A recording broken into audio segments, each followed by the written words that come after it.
Welcome to Car Shopping Mistakes. I'm your host, Deshone the Auto Advisor.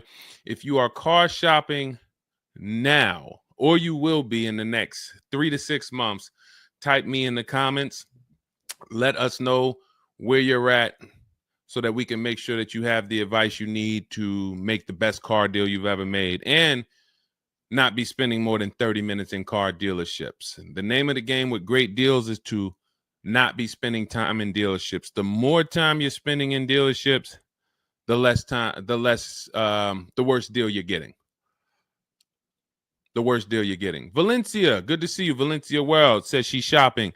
If you're shopping now or you will be in the next 3 to 6 months, type me in the comments and let me know. Now, for those of you who are not shopping right now, you still may hang around for the next hour, learn something, because you're going to see a lot of people ask questions that you will ask or you would have when you go start shopping. So what typically happens if you hang out here enough, somebody's going to ask the same question that you would have asked, and you can get your answers that way. So welcome to Truth. Good to see you. Let me hop on over to Instagram and actually pop in over there. And I'll give you guys time to start typing your questions. No questions off limit. I try to do just rapid fire Q&A. So you have questions about leasing, about loans, about, getting the best deal, new cars, pre-owned cars. If you just want to tell me your situation, kind of what your goal is, we can go from there. And that's typically how we run it here. So let's see. I'll give you guys time to start typing. Once we get the first couple questions coming in, Dolan will start to bring them into the show. And we'll go from there. All right, I'm just sharing the show. Shout out to the sharers. And before we even start with the questions, I want to talk about the mistakes that I see people making. Let's really start out with the mistake of this leasing versus buying. I'm so happy that over the last 3 years, who was taught never lease a car? You were taught or you heard never lease a car. I could not be more happy that we have been helping people get their first lease for the last 3 and 4 years. The financial advice we've been listening to concerning leasing has cost us thousands of dollars. I was going to lease a car next week. As long as you get 5 offers, cool money. As long as you get at least 5 offers, you're good. See, people are out there paying. There's a couple ways that you can get a car. You can buy it new, you can buy it pre-owned, or you can lease it new. When you lease a car, you're leasing it brand new. So if you look at the financial parameters, you ask yourself, if I buy a new car, how much will it cost me? Now, I want you to use this rule. Every $5,000 is about how much per month. This is not for the new people. If you're new here, type the number 1. Let me know you're new. You've never been on the show. I don't expect you to have the answer to this question. But if you've heard this before, then every $5,000 is about how much on a car payment. You may have seen this in my video. You might have seen this on a show. This is a principle we teach. I want you to lock this into your head forever. Let's see if anybody knows. Or we got a bunch of new people. Michelle's new. I see you. Cool Money's new. DJ Furious. Okay, I see you. Sandra Bonds on Facebook. You're new. Okay, a lot of new people checking in. We're live on YouTube, Facebook, Instagram, and TikTok. So if none of you know, I want you to remember this. Every $5,000 is about $100 per month.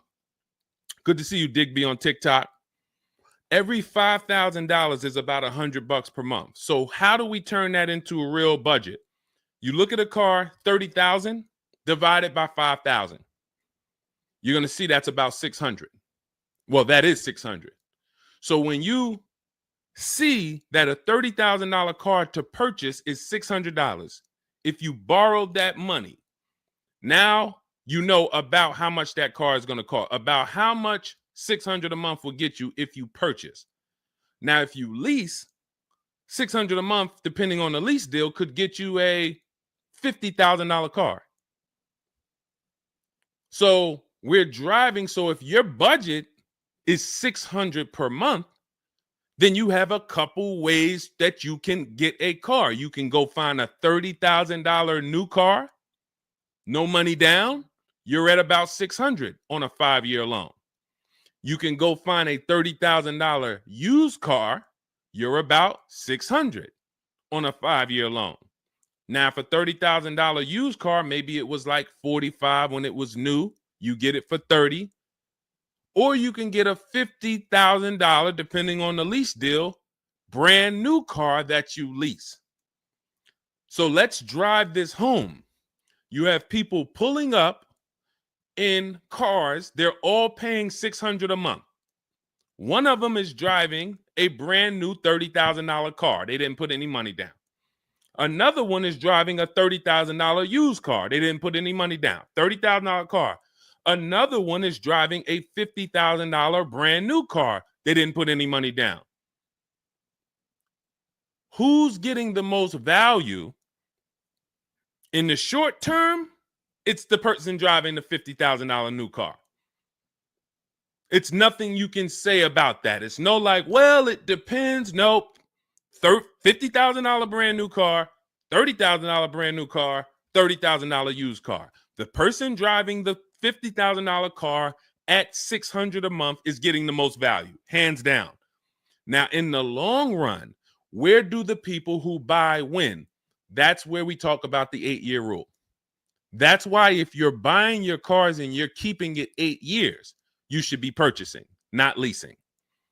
8 years is when you win. So that's where I wanted to start at. Let's start, like, tear down this bad information you've heard and you've believed about leasing. And I see people asking, we got a lot of questions coming in. I see you, Jaguar Music, on Instagram. I see you, Cool Money. I see you, we got quite, I see, hold on. From what I can see, we got like 4 or 5 questions waiting. So Dolan, you could bring in the first one. Type your questions in, anything you want to ask. If you want to ask about leasing, I saw someone asked about bad credit. What about if I have bad credit? What about mileage with leasing? Just start typing those questions. We'll bring them all into the show and we'll get to them one by one. Is that true for someone that went into bankruptcy? Okay, so if you came out of bankruptcy, your goal should be to rebuild your credit as quick as possible. Right now, your credit's blank. You come out of bankruptcy, your credit's blank. You have nothing there, and that's a good thing and a bad thing. It's easy for you to build. I've seen people come out of a bankruptcy and literally they have a 700 score in 1 year. They're going to go get credit cards. Just like if you're 18. If you're 18, you go get credit cards, you don't use them. Pay $15 gas, or you don't have a car yet. You pay $15, $20 a month for something, pay it off. You're going to have a 700 credit score. The more you don't use your credit, the more credit they give you. So when they see that you have the credit, $500 credit card, $1,000 credit card, you're not using it, credit score is high because your utilization is low.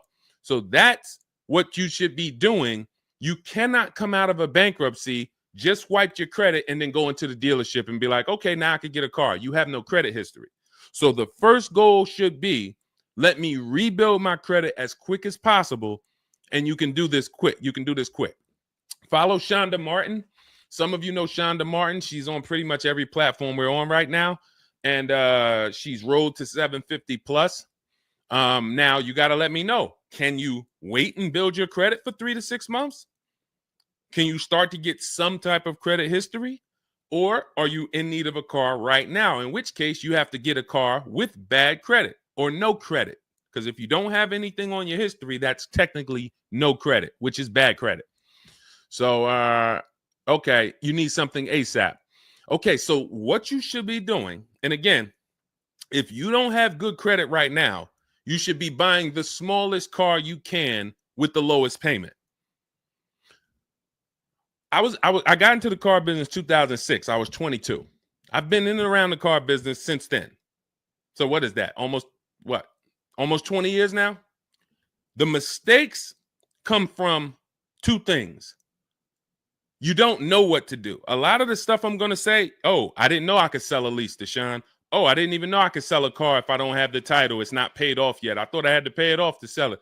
Deshone, I didn't know every dealer, every, Toyota dealer has a different price. I thought they were all the same price, like the Apple store. All of that is you didn't know. Oh, I didn't know about leasing. I thought it was this. I thought it was that. I had misconceptions. All of this stuff has cost you thousands of dollars. That's you not knowing. The other problem is you know and you don't do, because now I'm going to make sure you know. So once you know, it's your obligation, or it's up to you if you're going to do. So if I have bad credit, I'm looking to rebuild my credit. I need a car right now. First thing I'm doing is asking myself, in my book, Cars from Home, first step is how many years you're going to keep the car. Because we need to determine, are you going to lease or you're going to buy? Are you going to lease or you're going to buy? You don't determine that based on how many miles you drive, or, oh, I'm not. It's the 8-year rule. Are you going to keep the next car 8 years? Who keeps their cars more than 8 years? Type K. Because you're buying what we call keepers. If you're a keeper, Deshone, every car I buy, I'm keeping this thing 8, 10 years, 12 years. When the transmission goes out, I go and get another transmission. I see we got keepers. Shout out to the keepers. Michelle, we got Chantal. Who are the keepers? Sandra Bonds on Facebook. I see you. Where are the keepers at? K Mathis on Instagram. Keepers. These, you should not be thinking about leasing. Who's the keepers? See, we like to make this clear. Lon, I see you. Kara, keeper. All right. You need to be very clear, because people be like, Deshone, you talk about leasing a lot. Should everybody be leasing? No. Everyone who's not keeping their cars 8 years should be leasing. And if you don't have the credit to lease, your goal should be get the credit to lease. But so the first question I'm asking you, if I have bad credit, is how many years am I going to keep this car? Now, to those of you who, because if you don't have bad credit, or if you don't have marginal credit, somebody is going to have it. There's a lot of people getting hit in this economy, and they're going to have credit challenges and need a car. Why is this important? Because let's just say I don't have good credit, but I'm a keeper. That means I'm not thinking about leasing. I'm looking to get a car that I can keep for 8 to 10 years or more, and I don't really have good credit right now. No problem, because the goal is find the best car for the best price, and then I'm going to get a loan, and I'm going to pay more for that loan because my credit is bad.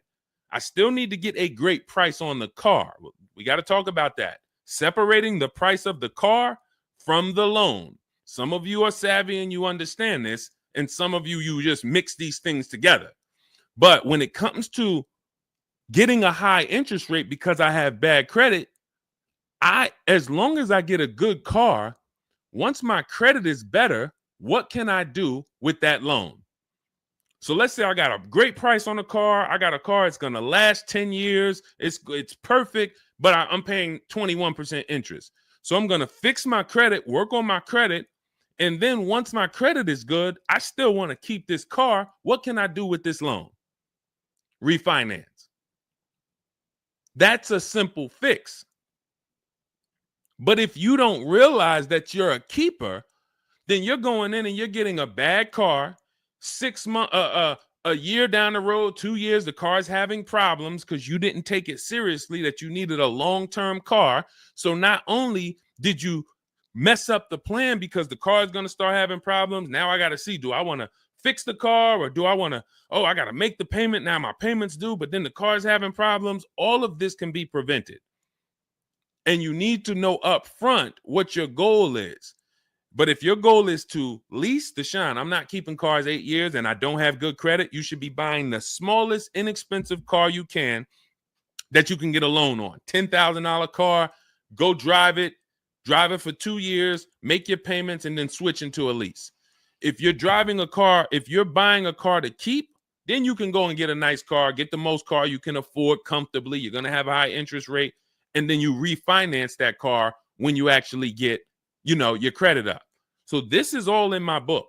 My digital book, Cars from Home, breaks all of this down step by step. Whether you have good credit, bad credit, how to know when to lease, how to know when to buy, new car, used car, you drive a lot of miles. I have plans in there for everybody. It's a digital book. It's 5-star rated. Thank you to everybody who went to Goodreads and reviewed the book. You can get a copy of the book. It's normally $97. You can get it as part of my launch offer for 75% off. That's $24. It's for 2 hours. So as long as you get there, go to my TikTok bio, my Instagram bio, the YouTube comments or the Facebook comments, click that link, and you'll see $24 for 2 hours. Once that, as long as you get it before that, you got it for $24 instead of $97. And you can have everything step by step. So you're not worried about, I'm trying to remember all of this. You can watch the replay on YouTube too. But all of this is everything I'm teaching is part of a plan. It's not me winging it. This all comes out of my book. All right, go ahead, Dolan. Bring the next one up. Keep typing your questions. I know we got a lot of questions coming in from all 4 platforms, so Dolan will bring them into the show. Just keep on typing. What is considered marginal credit? Now, this is going to depend on what you're trying to achieve. I like to see all right, who's a homeowner? If you're a homeowner, type me. Now, if you had marginal credit before you bought your home, your realtor or your mortgage person probably told you, go work on your credit and then get your credit to this to get a mortgage. A lot of people do that. They go and they work on their credit, and once their credit is a 640 or 620 or 660 or whatever it is to qualify for the mortgage, they go and get their mortgage. That's how it should be with a car. You want to get yourself, if you have the time, you want to get yourself to about that 660 mark. That 660 mark puts you, and I'm talking, do not use Credit Karma. Do not use Credit Karma. The amount of people who used to come into the dealership we run their credit, it's low 6s, 609, 590. And then they call me back, a couple months down the road. Oh, Deshone, yeah, my credit's better. And then we come in and they're like, yeah, I think it's up to about a 660, 680 now. And then we pull it and it's a 620, 630. And that's Credit Karma. Do not put yourself in a position where you're listening to Credit Karma. Pay. You can go to Google and you can type in, get my FICO scores. You want your FICO scores direct from the credit bureau. If you don't subscribe to a thing that gives you it before you go and make a purchase, you want to know what your FICO score is, not what a Credit Karma score is. But if you have the time, you want to try to get your FICO scores all above the 660, 670 mark. That's going to be in that good category. You can qualify for a lot of leases. Now, if you're in the 650, I want you to think about this. I have something I teach called credit and when it comes to profiles, leasing and credit. It's easier to get a loan to buy a car than it is many times to qualify for a lease. If you got a low 600 credit score, a lot of people will approve you. They're just going to approve you at a higher rate, higher interest rate. With a lease, it can work similar. But sometimes when you're in that low 620, 630, it's very tough to get approved. They're not going to take that much risk, but you may have a strong profile. So when you go into this, it's not black and white, guys. It's not like you can say, if my credit score is this, I'm done. What if your credit score is this, but you have a car payment already you've paid on time? When I worked for Mercedes, I worked for Mercedes for 5 years. We'd have people whose whole life was falling apart, but they never missed a payment on their Mercedes, and they get approved all the time. Everything else is falling apart, behind on the home. But if Mercedes sees you pay them, you got approved. So what I say is a current car. That's why those of you, if you're building to get a lease, if you're building to get a better car, pay that car on time that you have now. Because the best thing you can do is have a history of on-time payments on your car.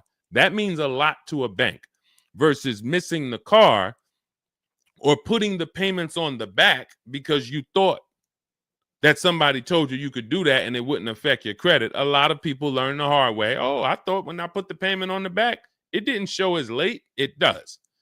So we again, I'm here to tell you everything from the inside.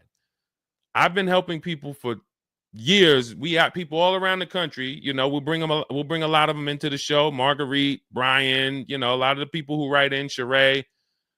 But we have this.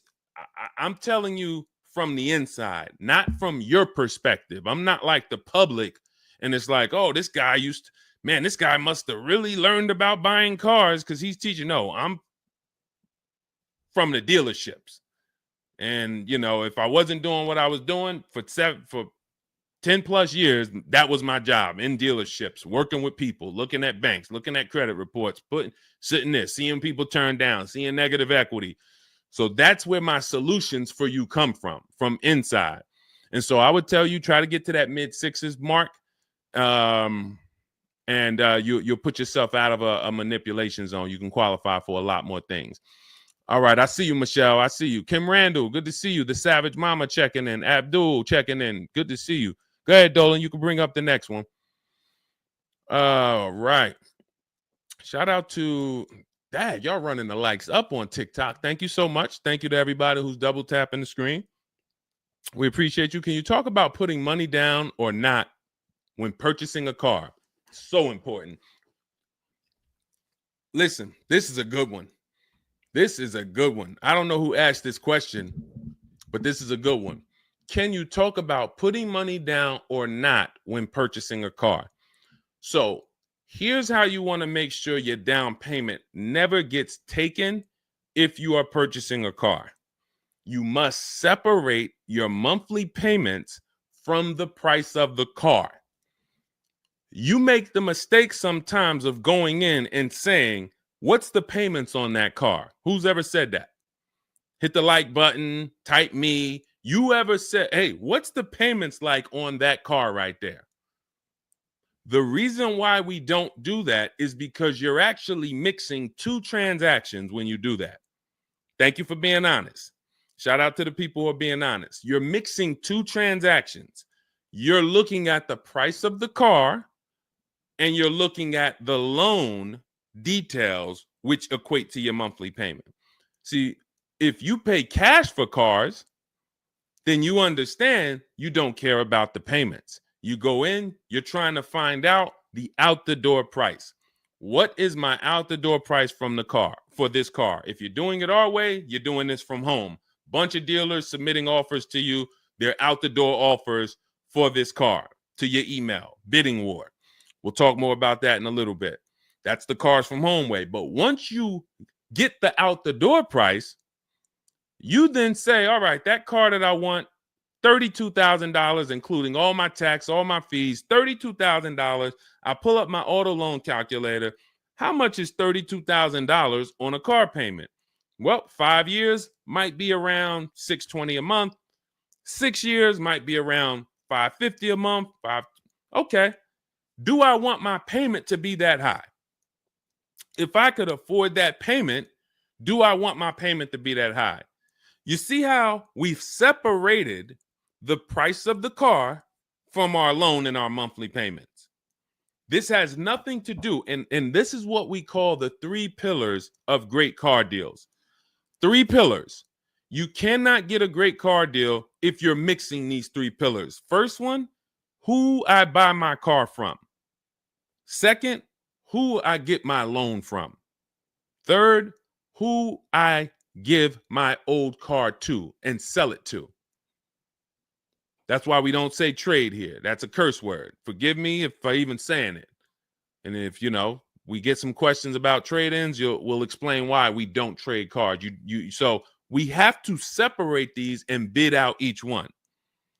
You have so many online tools at your disposal that you just don't know how to use yet when it comes to your cars. You know how to use Amazon to go buy a TV. You know how to get a subscription to YouTube. You got a ton of online tools you know how to use. Shazam, what's that song? Shazam it. But the online tools about car buying, you just don't know how to use them. That's where I come in. Our entire system is showing you websites that do this, tools that do that. And so we can make sure that we're getting the best deal. So the only way you're going to make sure you never lose your down payment is you have to separate the monthly payments from the price of the car. If you go in and say, hey, how much is that payment? The car salesman says, well, how much can you put down? Well, I don't really want to put any money down. Well, all right. If I had to, I guess I could put down like 3, 4 max though. But I'm trying to be at like $600 a month. You're working your loan out with them. That's a loan. And let me tell you how. Let me show you why you can know you shouldn't be mixing these transactions. There's big money in all of them. There's a ton of people who want to sell you a car. There's a ton of people who want to give you a loan. They don't sell cars. Let me say that one again. There's a ton of people who want to give you a loan. They don't sell cars. They want to compete for your loan. That should tell you there's a lot of money in the loan business. Then there's a ton of people who want to buy your car from you. Your car you have now. You're the one you're like, well, I just normally go trade the car in. Well, how many offers are you getting when you trade the car in? Well, I usually just get the one from whatever the dealer says he's going to pay for me. Okay. So there's a ton of people who want to buy that car from you. They don't care about selling you a car, and they don't care about giving you a loan. So when you buy a car from a dealer and you give them your old car on trade-in and you get your loan from them, you just gave them 3 transactions. You did 3 transactions with them in one. Do you see why it's impossible for you to get a great deal doing that? Type $signs if that makes sense. Who's locked in? Because I know sometimes we only got a couple people that be watching. Some people, man, you're cooking dinner and you're like, all right, I hear you, Deshone. You're not gonna save $5,000, $10,000 like my students, and you're cooking dinner and you're just trying to listen in on the side. Look, you're not gonna get this. Look, person got a Kia $439 a month, $35,000 car. Look, save probably $6,000 off the car.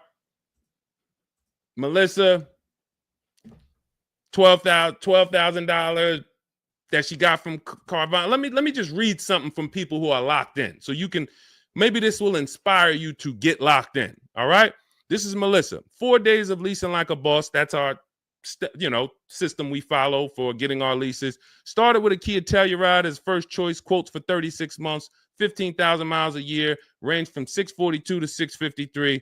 Went to a Honda Pilot. Ended up getting quotes as choice B from 616 to 713 after contacting every dealer in North Carolina. She did this from home, right from home. She got after contacting every dealer, the dealer I ended up leasing from originally quoted me 719, came back at 616 in 3 days with 0 due at signing. This is on a, where's her car at? I can't see. Hold on, 616. Oh, that one wasn't clear. All right, here, let me read this one. Thanks so much for these resources. I read the entire book last night. Already been underway trying to put my deal together. What a great book. I have my quotes together, and now I'm ready to take the next step with the calculator. Big fan of your channel and the resources. However, when we shop for 12,000 miles per year, do we adjust to 15,000? So these are people who are taking action on a plan. So when you see the plan, there's going to be different results. If you're out here winging your car process, oh, I hope I did this. Oh, shoot, I thought I watched the Instagram video. They told me don't say that. I shouldn't have told them I had a down payment. You're not going to get it. You're not going to save $5,000 or $10,000 on your car payment, on your car transaction accidentally. You don't just slip into that.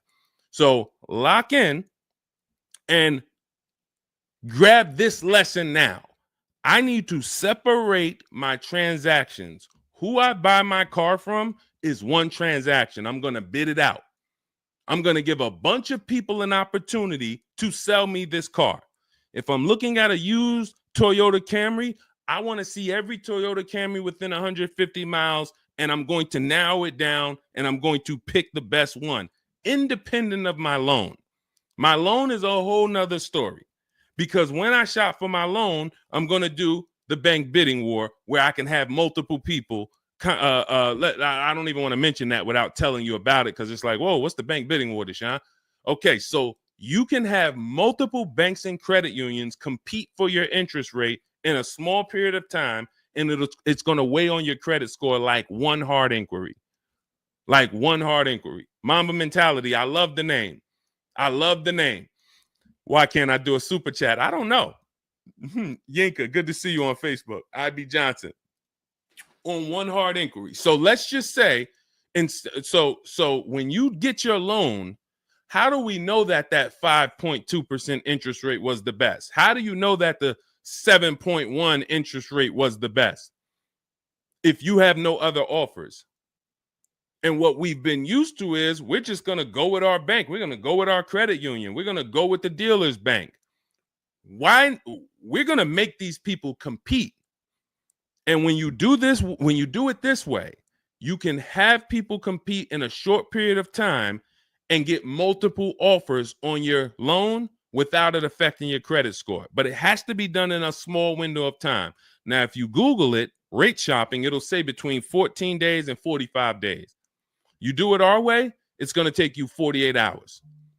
And you don't do this until after you find your car.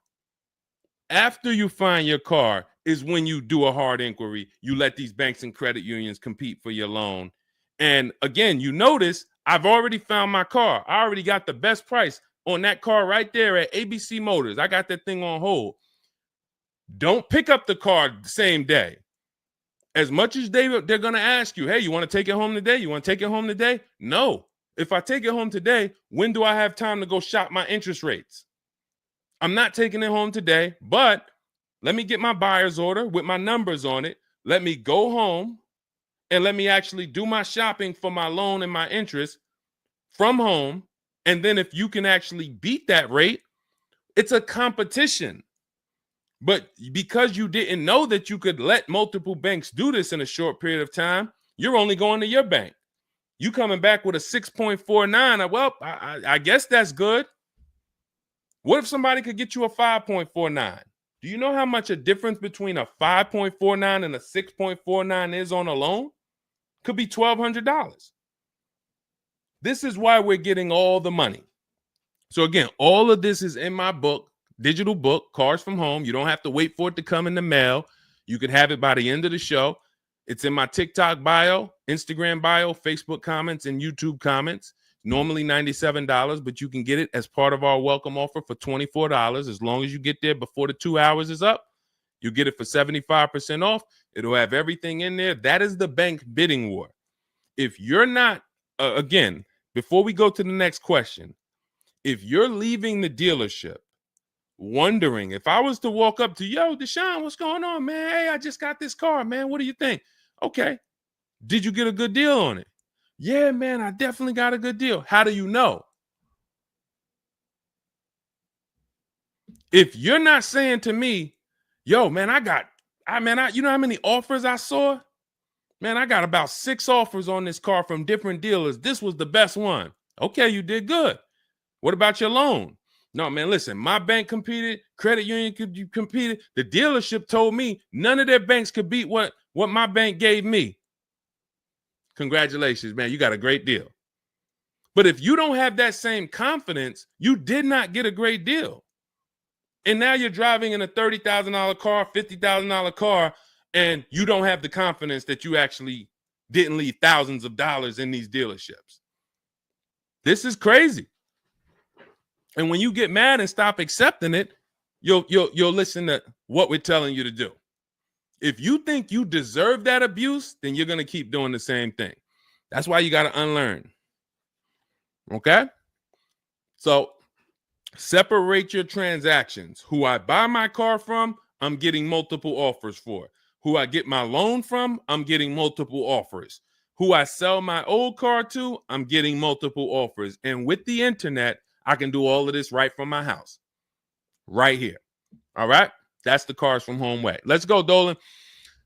All right. Keep typing your questions. I see you, Mamba Mentality. I see Mamba Mentality got a lot of questions. Samante Love, good to see you. Jay Bass, good to see you. Yep, Jay Bass. Separate transactions. Exactly. D So Chill on TikTok, good to see you. Lisa on TikTok, good to see you. Hector Ruiz, thank you, Hector Ruiz. Shout out to the sharers. Shout out to the sharers. I always got to take time to shout out the sharers. We can't do this without you. All right, how can I schedule a consultation with you? Also, does it make sense to lease a pre-owned vehicle?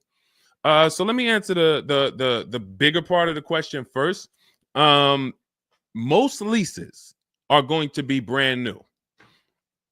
There's only been a few manufacturers that have tried to do a pre-owned lease program. Lexus tried it. BMW's tried it. And there's certain brands that can technically lease a used car. The reason why I don't like it is because it's not enough of a wide stream. It's not enough of a mainstream program to create competition. And if you can't create competition, then you don't know if you're getting a good deal.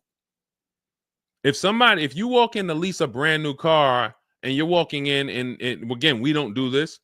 We never sit down in a dealership. We're there to test drive only. We're never talking numbers. But if you are doing it the old way, you're going to go in and then you're going to get a bad lease deal presented to you. And they'll say, well, I could lease you this 3-year-old one and it'll save you like $150 a month. How do I know that's a good deal? It might be affordable. And sometimes you confuse affordable with a good deal.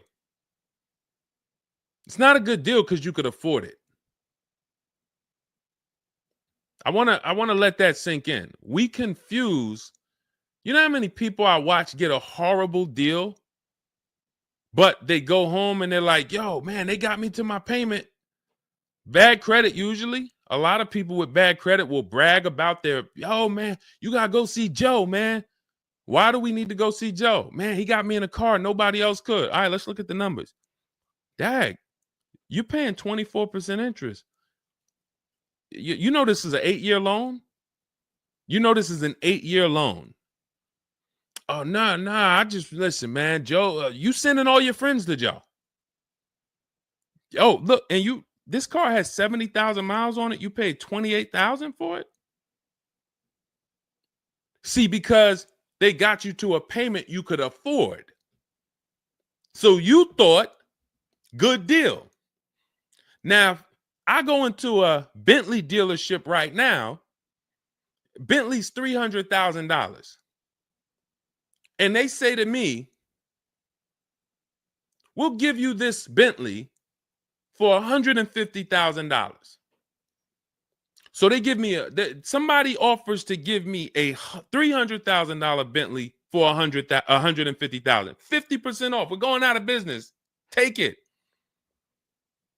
Can I afford it? No. Is it a good deal, though? Is it a good deal? $300,000 Bentley, half price, $150,000. Many people, you don't have that in your budget to go and bring $150,000 dropping on a car. Now, if you want to do a business thing, go buy it for $150,000, quickly sell it to another dealer for $220,000. Okay, that's what we would do. But I'm not talking about that. I'm talking about just you alone. Affordability does not equal deal. A deal is a deal whether I could afford the deal or not. And the only way we know a deal is to actually get multiple offers. There's no other way. So I'm going to continue to say it. There is no other way. I've been in the car business since 2006. There is no other way for you to know you got a deal without comparison shopping. Same way if you walked into a grocery store and there was only one, you walk into the Dorito factory. There's only Doritos everywhere. No other competition. They sell them for $7 a bag. There's no competition. So everybody who's in the Dorito factory is paying $7. But when they go in the supermarket, Doritos competing against Lay's, competing against Wise. Oh, you can't be $7, Dorito. You might have to be $4 this week. You might have to be on sale this week for $2.99. Competition. It's everything else. So a lot of what I'm saying to you will click when you realize that you've been programmed to buy cars in a way that you don't buy anything else up. You don't buy anything else that way. Everything else you buy in your life is competition. People competing. Everything else only with cars, we look at one offer. So that's why when you come home, start to look at the whole market, you're going to love this. You're going to be like, man, I don't know how I didn't start doing this before. What I'm teaching is not, the whole Cars from Home system is not rocket science. We just use the internet to create competition. That's how we get crazy deals. That's how you see Alex graduated, was able to get a new lease for my partner, sold his old car to Carvana, bid that out. Notice he didn't trade it. He didn't say I traded in my car. I sold my old lease to Carvana, old 3,500. He got 14. That was his highest bid. Went test driving, got a 2025 Hyundai Tucson, got a 1.3% lease deal, no money down, $42,500 car, $580 a month, and that's a 1.3% lease. Now, $42,500, guys, would normally be, with no money down, about $800 a month. Maybe about $825 for 5 years. He's paying $580. So when we talk about leasing keeps thousands of dollars per year in your pocket versus purchasing. Thousands of dollars, not hundreds of dollars per month, but thousands of dollars per year. So to answer your last question, I don't do consultations. We have 3 ways we help the public: through my book, through our Shop with Deshone program. A lot of these people that you're seeing me share, they've either got my book or they're in our Shop with Deshone program. Just Ralph, Jen, Stormy. Just wanted to let you know that your package worked. $48,000 MSRP, no money down. She's paying $622 a month. That's normally a $900 payment. Marie, some of you know Marie from some of our other shows. We talked about her. Just wanted to reach out. Thank you. She used the book, saved over $13,000 off of her Mercedes, got her payment to be hundreds lower per month, maintenance included. Just wanted to say thank you. She got a 2025 GLC Coupe. Some people have this same car. You're looking at this car. You're like, hold on, Deshone, I got that same car. Did you get $13,000 off? Did you get $13,000 off? This is when we got to say to ourselves, whoa, what's happening that Marie got $13,000 off? I thought I did okay. I got $4,000 off. You see how dangerous it is when you don't get multiple offers? You thought, man, I negotiated, man. I was in that dealer for about 5 hours, man, to get that $4,000 off. Marie never went into a dealership and she got $13,000 off. So you just made a $9,000 mistake. So you could either change your behavior, go grab my digital book, Cars from Home, learn the same thing, use the same strategy step by step that Marie just used, and you could eliminate you making these types of mistakes, or you can continue to do what the car business wants you to do. So in my digital book, you have everything. That's why it's called 7 Steps to Saving Time, Money, and Avoiding Dealerships. It's in my TikTok bio, my Instagram bio, YouTube comments, Facebook comments. You can get 75% off for the next 2 hours. So you won't pay the normal $97. You get it for $24 if you get there before the welcome offer expires. And that's a digital book. It'll be in your inbox by the time we end the show. You'll have all these strategies to use for you, your family, your spouse, your kids, to make sure every transaction you're winning. You're leaving no money on the table. All right. So yes, I don't do, and you'll see in our Cars from Home toolkit in my bio, we do have a program where we shop for people around the country.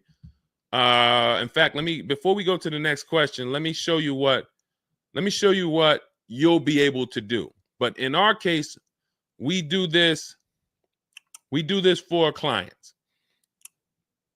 So you get in where you fit in. I don't tell you. It's like if I put a buffet in front of you, everything gets you full. You get the book,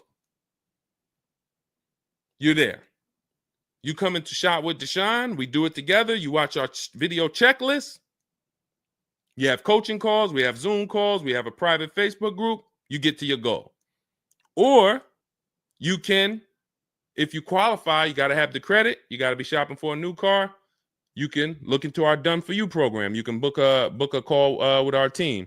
But here's an example of how big of a margin these offers. I want to show you the difference between some offers here, because some of you don't really see it. Hold on. I got to label these better for our next show. Okay, here's an example. So we can see here for this particular car, the payments range, all of the car itself is $64,000. We're shopping for a Genesis. This particular month on this particular car, the payments range. Y'all ready? We got 6 offers on this car. The payments range from, well, I'm just reading them to you. $973, $899, $1,102, $1,066, $921, $913.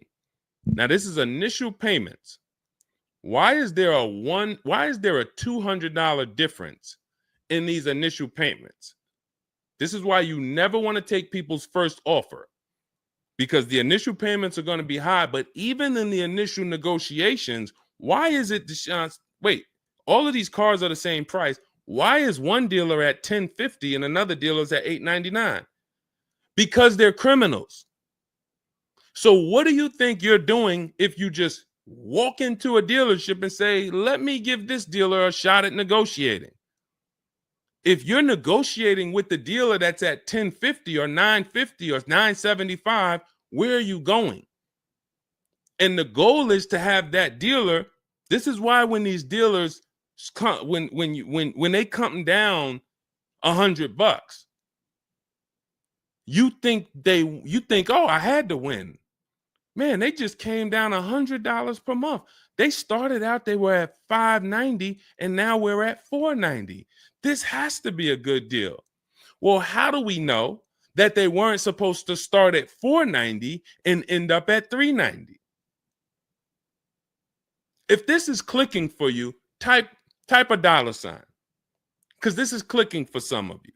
Those of you who are locked in, this is why it has to be a mentality change. I'm pulling back the curtain so you can see that, Deshone, it's been feeling like when I go to buy a car, it's a mental game. I drive off and I'm kind of happy, but then I don't really have the peace. I don't really feel like I did good. I'm kind of hoping I did okay, right?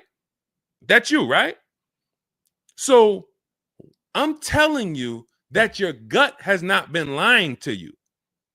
I see you, P. Honda Fundamental Salon. Good to see you. Got my book. Use it. Use it and win. So your gut is not lying to you. I'm just the one from the inside coming to tell you that you closing your eyes and hoping things go well is not working. It's not going well for you. If you looked at other people, they're doing better. If you looked at people with strategy, they're getting cars for $200 a month less than you. They're getting $5,000 off less than you. They're leaving knowing that they got the best deal because they saw so many offers. You're hoping, and that hope is not leading to that. Hope is a bad strategy. So what you want to do is you want to change your mindset and realize that the dealer's whole goal is to keep you from shopping. If you burn that into your head about the car business, the entire goal of every dealership is to keep me from shopping their competition. And if you know that, then you're not going to go into the dealership. You're going to say, all right, how can I be at home and do this from home? Again, that's all in my book. But even if you want to make calls, there's some people, you've been on to this since 4 years ago, 10 years ago. You're like, Deshone, man, I knew, man, I don't go into those dealerships. I call around, I'm going to get me a bunch of offers. And by the time I get there, that's when I'm picking up my car. You've been on to this truth for a long time. Some of you, I'm not telling anything new. Some of you, you're like, whoa, I didn't know that really. I thought that it was all about going in and just negotiating. No, because 80% of dealers are never going to give you what we call a below market deal because they got too many other people walking in that's willing to pay a higher price. So you have to find the dealer who is going to give you that low payment out of the whole market. That's why this is a bidding war. And when you start to do this, you're going to be like, yo, why does it seem like this is kind of fun now? I kind of enjoy this. Is like a game. And you're the prize. So instead of feeling like you're begging, oh, come on, can you do another $500 off? Come on, man. I'm only asking. Get me from 520 to 499, man. You're begging. So instead of begging, you got people now competing for you. Whole different story. That's what we want. That's the transformation we want for you today. All right, let's go. Dolan, next question. All right, Fundamental Salon, I see you. I see you, Jay Bass. I see you, Randall Pine Straw. You got the number 3 gifted badge. Thank you. Y'all lighting up the lights on TikTok. Thank you so much, Monica 9300, BKS Aggie, Timothy Garces, Drew Saberton reposted the broadcast. Thank you so much. Shout out to everybody sharing this. What about military personnel? What's the question? Just rewrite that question because I don't know. What's the question? I know what about military personnel. I don't know. Are you asking about military rebates? I don't know. So just kind of give me a full question, and then I'll be able to give you a better answer. Hello, I'm planning on purchasing a 2025 Escalade. Any negotiation between the MSRP and the invoice? Of course. Now, if you walk into a dealer and you say something like that, what is the dealer going to say? So let me ask everybody who's watching. We're live on Facebook, TikTok, Instagram, and YouTube. If this person casually walked into the dealer and said, hey, is there any negotiation between the MSRP and the invoice? What do we think a smart dealer is going to say? Not an honest dealer, a smart one. Thank you, Sassy. No. No. And you know what's crazy? They're going to say it in a way that makes you believe it. So if I put my car salesman hat on and I switched it to kind of for myself, this is what it would sound like. Or is there any negotiation between MSRP and invoice? Not really. On these cars, I mean, we don't even have a lot of them. A lot of people are trying to get them now because the tariffs are about to hit. And even though this is an American-made car, some of these parts, they're produced in Mexico. So there's not, we really like to, a lot of dealers are selling them over MSRP. In 10 seconds, I just took you to, whoa, but can I get MSRP though? See, that's why I'm never training you to go in and negotiate with people that negotiate every day, 3 times a day for the last 10 years. You're just not going to be a match. You might negotiate office furniture. Yo, Deshone, I do office furniture. A car salesman couldn't come in and negotiate with you on office furniture. But you can't go into a car sale and negotiate with car salesmen because, again, the psychology, we just know every question to ask, everything to say. It's a mind. And so some people use it for good and some people use it for evil. And so how do we find out what the discount is on the Escalade? We talk to multiple Cadillac dealers. Now, if you're doing it our way, in my book, I have scripts that I wrote for you. It's all by email. So there's a reason that people can actually go in, use this book, use these scripts, and come out with great deals. This is Trey. Trey got 3 cars using our system. He says, my son was in the market in 2025. He just got a 2025 Blazer. He said, I started sending emails in the wee hours of Tuesday morning. So those are email scripts that I wrote. They're in my book. You have access to them when you get my book. You're using all my scripts. We're not talking. We're not doing any of this by mouth and saying, oh, I got to remember What did Deshone say? Don't, oh, I didn't want to say that. None of that. There's no room to make a mistake. We're just typing, copying, and pasting.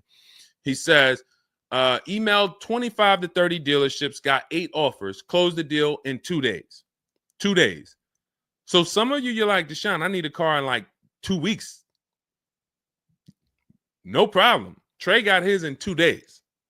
So once you start this process of engaging with the dealers, you'll get a car in 3-4 days if you're slow, because that's the way it's set up.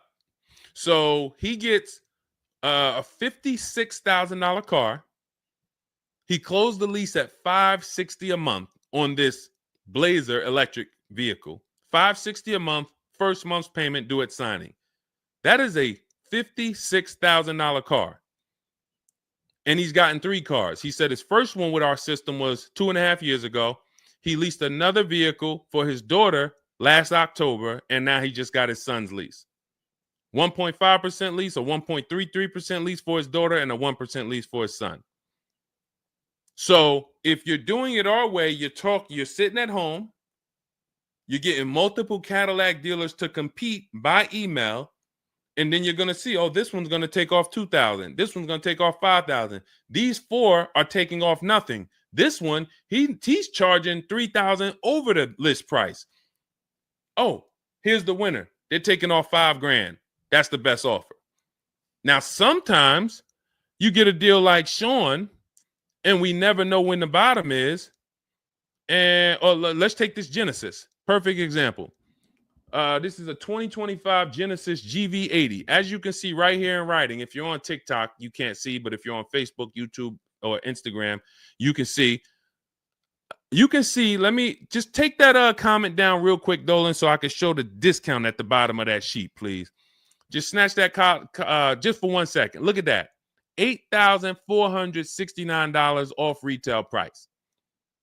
Brand new 2025.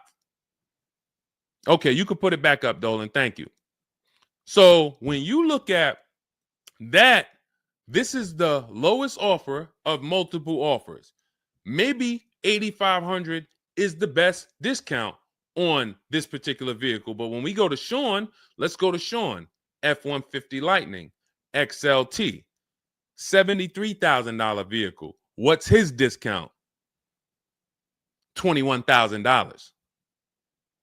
Look at the dealer discount and look at the rebates. And every dealer is not going to tell you the rebates. Some dealers will not be honest with you about the rebates. They'll hold some of them or they'll hold all of them.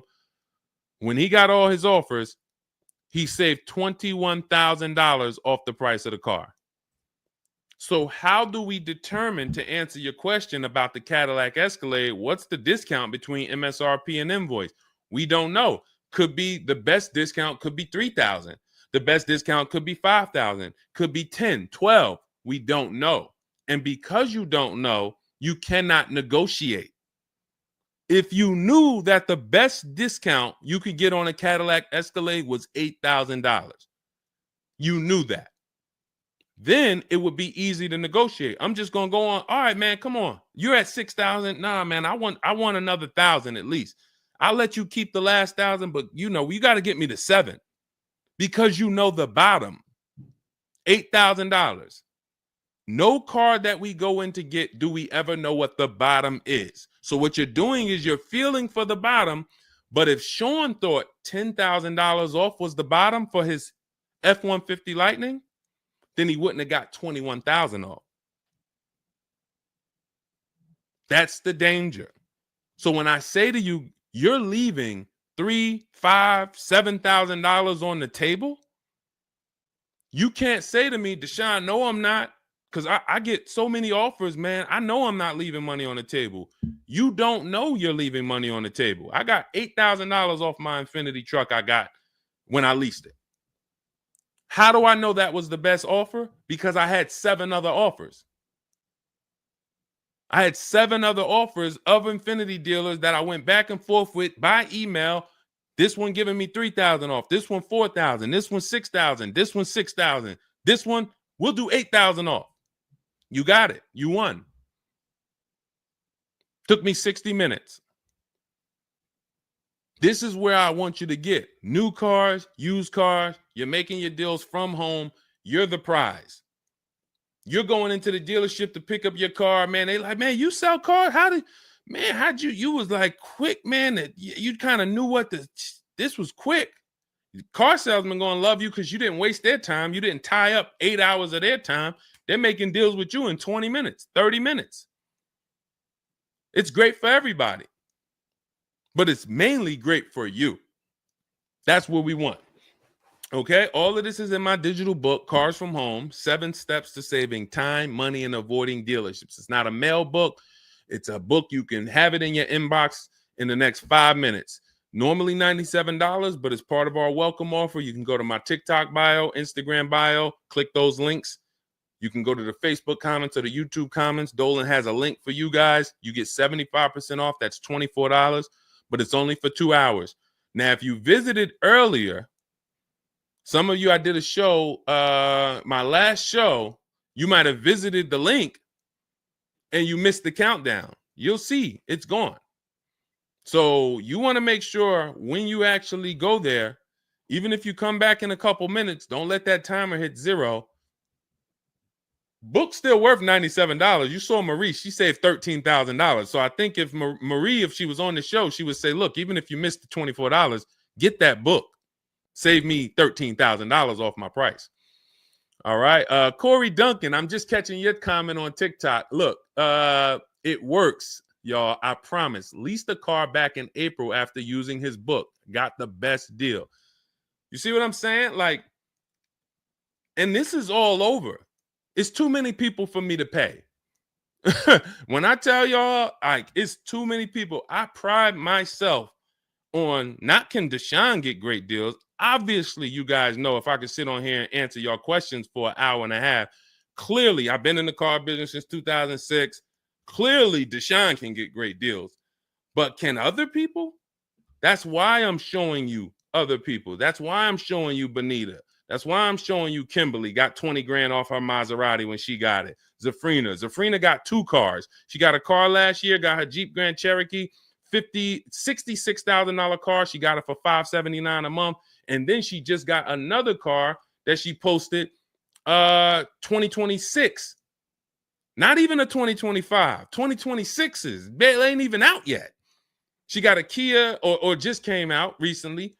Kia EV6, $76,000 vehicle. She got it for $742 a month. She leased it.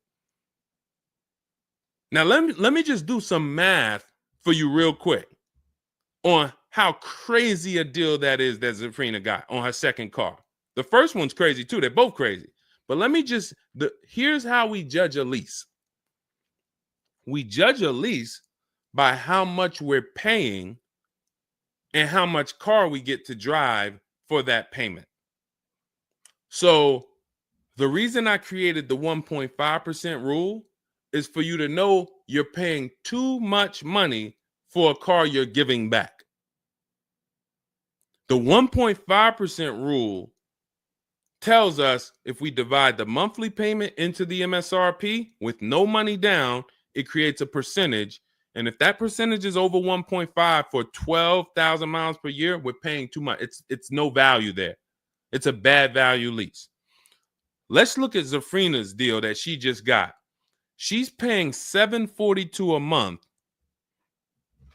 and she got a $76,000 car. So let's say, go into our calculator, $742 a month, 36 months. That equals $26,700. That includes taxes, everything. That is how much she's giving them for 3 years to drive this car. $26,700. It's a $76,000 car. You don't have to be a mathematician to know that if you walked into a showroom and you saw a $76,000 car, once taxes and fees and everything were on top, it's over 80 grand.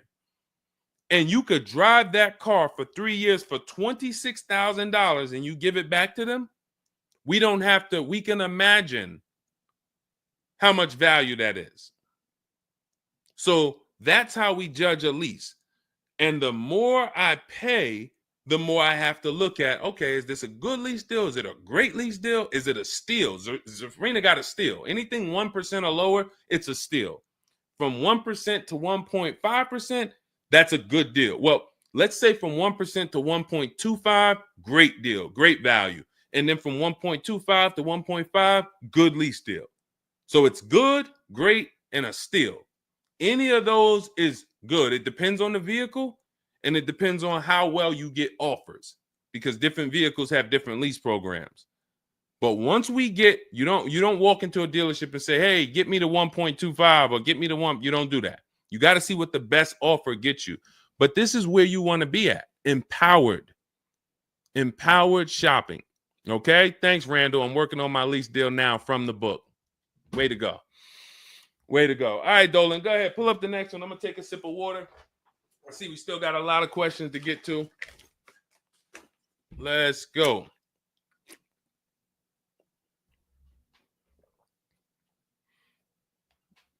Mark is me. Good to see you on Instagram. Checking in.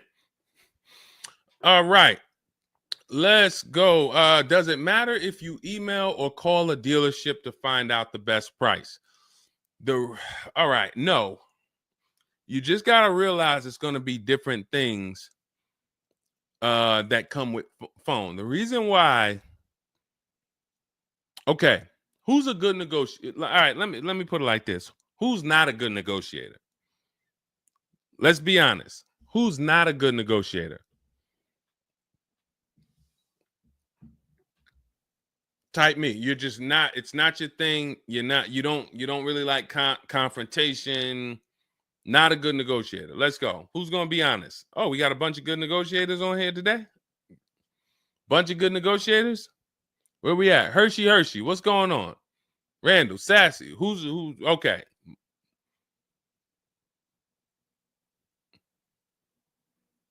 Okay. Couple people that want to be honest. Everyone else is a great negotiator. You need that to get on the phone.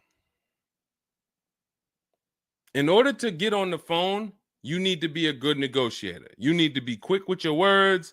You need to be, and that's what's going to happen when you're calling to get deals. Now, if you're calling to get deals, you just need to be able to know exactly what information to give and what information not to give.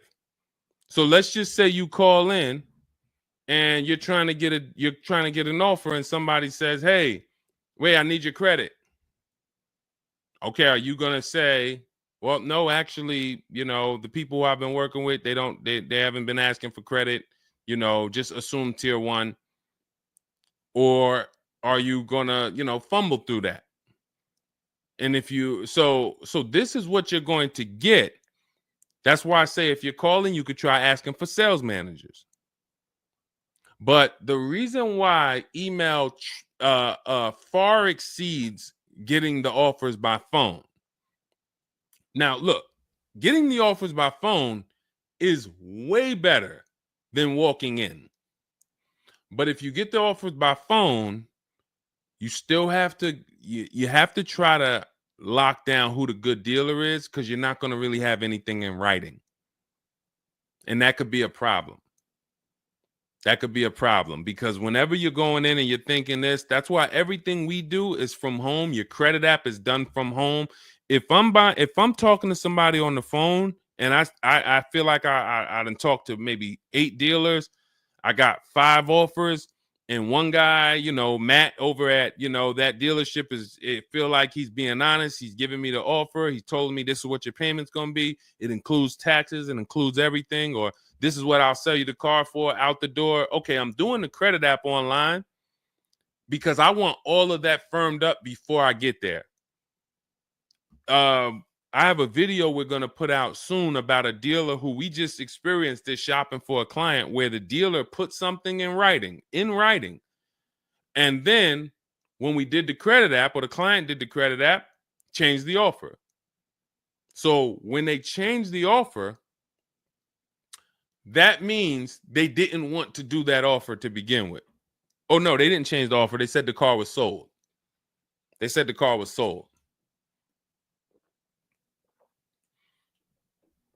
Me knowing what I know that what they wanted to do was tell you one thing and then they wanted you to come in so that you could so they could raise the price on you. This is why we're not going in until we do our credit app online. And when I tell you we are doing everything from home, except the test drive, we are doing everything from home. We're not going in, all right, come on in, let's finalize this. No, we'll come in and pick it up. You can send me the credit application. I will email you my driver's license. I'll email you my insurance card, because when you do this, your deal is solid. If you're going in the dealer to finalize your transaction, the deal is actually not solid. The deal can be changed. And what you'll see sometimes, like in this video we're going to post, is once they find out they can't get you to come in to actually change the price, that's when they're going to start changing the tune. That's when things are going to change. And you know, okay, I see what you were trying to do. You were trying to get me in there so that you could change the price on me. So that's why email is really the gospel when it comes to us. And another thing, you don't have to talk to anybody. You don't have to remember what you're going to say. What's up, Robert Ishel? You don't have to remember what you're going to say. You don't have to worry about saying the wrong thing. When you're doing this by email, especially when you're using our stuff, if you have my book, my digital book, everything's in there. The scripts are in there. When they say, when can you come in? We have a script. When they say, hey, we only give quotes on for people who are in here, we have a script. When they say, hey, I don't have this car, but I might be able to get it for you. Are you open to that? We have a script for that. Everything, we have probably 50, 60 scripts. Everything they're going to say. So that allows us to have conversation by email. We're not just emailing. We're having, Marcus Me asked, I see a question about warranties. I got you. Hang on. Mark, we're not just emailing. We're having conversations by email. Big difference. Conversations by email move things forward. Oh, we can't do this. Oh, how about this? Hey, it's a back and forth. That's why our scripts are so powerful, and they move things forward and they keep it on your agenda. So again, me, myself, I could do it either way. If I was doing one car deal, I could call around. I'll ask for sales managers. I'll talk to the sales manager. I'll try to get a car deal done. But it's the transferring of information, and this doesn't work on a used car. So this only works on new cars. So if I was buying a used car, it's a whole different system. But another reason this isn't effective. What's up, Smitty? Hopping in on TikTok. Another reason that's not effective. Again, better than you walking in. I'm just being straight up with you. If you told me is that better than me walking in? 100%. Get on the phone. You will do way better on the phone than walking in. But compared to email, you ask me like email or phone, which one's better? Email crushes it because I can have conversations quicker. I have stuff in writing. I don't have to worry about not having something in writing, and I show up and I thought that it was this and then it's that, and then it's nothing I need to remember. Yeah, I think that's enough. I think that's enough. So again, in my book is all the scripts. And without you knowing what to say when they say this, then the conversation is going to move slower and you'll be typing everything manually. What should I say to them? All right, what should I say to this? When they say, "Oh, can I have your full address?" Okay. These are the things that you want to know how to respond to. Okay?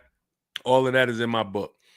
But again, either way is better than walking into the dealerships. Walking into the dealerships is where you're going to lose. All right, go ahead. Next question. Kevin Carroll, Jamie Rodriguez. Good to see you. How do we apply for a soft credit pre-approval? You have to find a bank or a credit union that does it.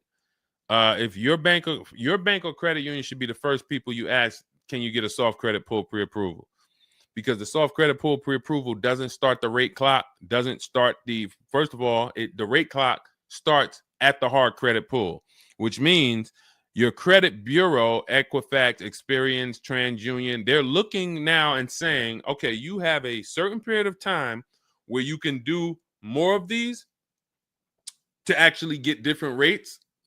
But once that period of time closes, we're going to update your credit score.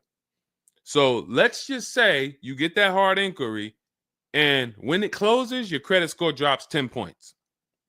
Okay. Had you gotten 3, it would have dropped 10 points.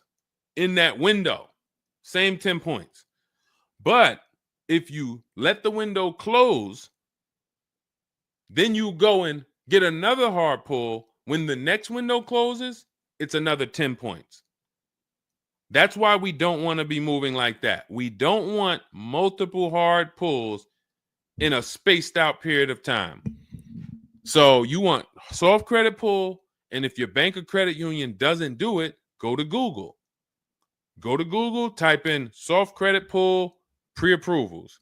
Find a bank that does it, because all you want to do is put your budget together. This might not be who you get a loan from. It's just for you to put your budget together. And if you've ever bought a house or you got a mortgage, you'll see, all right, you might pre-approve me for, 4.25 interest rate. And then once I go to get my loan or my mortgage, it might go to 4.3. It might go to 4.6. It doesn't matter. This is just to budget. You need something so that you can know how much you can spend. That's the purpose of the pre-approval. So it's no reason for you to ever give a hard credit pull. You are much better off just using the rule of every 5,000 is about $100 per month. Burn that into your head. Every 5,000 is about $100 per month. So that means when I'm looking at this $30,000 car, that's $600 a month for 5 years. What if I want it to be $500 a month? Then I need to, instead of taking out a loan for $30,000, I need to take out a loan for $25,000, which means I got to put $5,000 down. But if I'm taking out a loan for $30,000, it's going to be about $600 per month on a 5-year loan. You could go to 6 and it'll drop it a little. For 6, it'll drop it another, But if you don't have that rule of 5,000 in your head, you're too off in your budgeting. You need to have some type of anchor to what this car should cost me. If I'm looking at a $50,000 brand new car, I don't want to be able to, give me the $600 a month on that. Wait, Deshone already told me every 5,000 is $100 per month. How am I looking at a $50,000 car and saying get me the 600 on that? Just divide 50,000 by 500. You're gonna see, oh, that's 1,000. This thing costs 1,000 a month on a 5-year loan. Yes. No money down. Yes. This keeps you from getting in trouble. This keeps you from leaving out the dealership with a 9-year loan. You're at your payment, but your loan is for daggone. It's like if you might not know, it's there's 50-year mortgages. Who would take a 50-year mortgage? Anybody? Anybody volunteering for a 50-year mortgage? Any takers? I didn't think so. No. Why? If you went into a house, $500,000 house, and they said your payment is this for 30 years, but if you take a 50-year mortgage, it drops to this. Nobody on here would be like, okay, yeah, give me the 50-year mortgage. They're available because we've learned that 30 years is the longest you would take a mortgage. And that needs to be 72 months with cars. That's why I tell you 72 months should be the longest you ever consider for a car loan. And if you go in with these parameters, nobody can take advantage of you. All right. All right, let's go. We'll wrap in a car. We're almost done. I say let's go. I see we got maybe one or two more questions. We'll see. For lease, I can only go through the dealership finance department. We'll bring that one in next. I see you. I see you on TikTok. Anita, I see you. What's going on? Warranty extensions worth it? Oh, you mean extended warranties?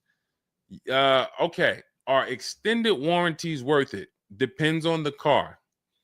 If you with warranties, you're asking yourself, what's the odds that things are going to break on this car? And then how expensive are they to fix? And this is why when we get cars, we do something in step 4 of my book. There's a 5-minute process we do. It's a Google check where we check reliability. Every car you look at, you should be typing into Google 2025 this reliability. If you're buying a used car, you should be typing in 2023 Kia K5 reliability. And then you skim those articles. Thank you, Renee Cunningham. You skim those articles, and then you see, what are the third parties saying about this car? Are they saying the reliability is less than normal or less than average? There's tons of people who were in love with a car, and then they do this 5-minute exercise and they see owners are reporting electrical issues with the car, software problems with the car. Owners are complaining about the infotainment system in the car. So this is what we call bad DNA. This is not something that when we buy used cars, you'll see in my book and you'll hear me talk about on the show. We screen down used cars with title history, service records, accident history. That's how we make sure it's a quality used car. Title, service records, accident history. But you could put all those things together, and if you got a car with bad DNA, it has electrical problems, none of that will fix it. So, Deshone, I did that whole search you told me, man. I did everything. I narrowed it down. I got a good car. I got the best price. But, man, the car is giving me problems. You skipped step 4.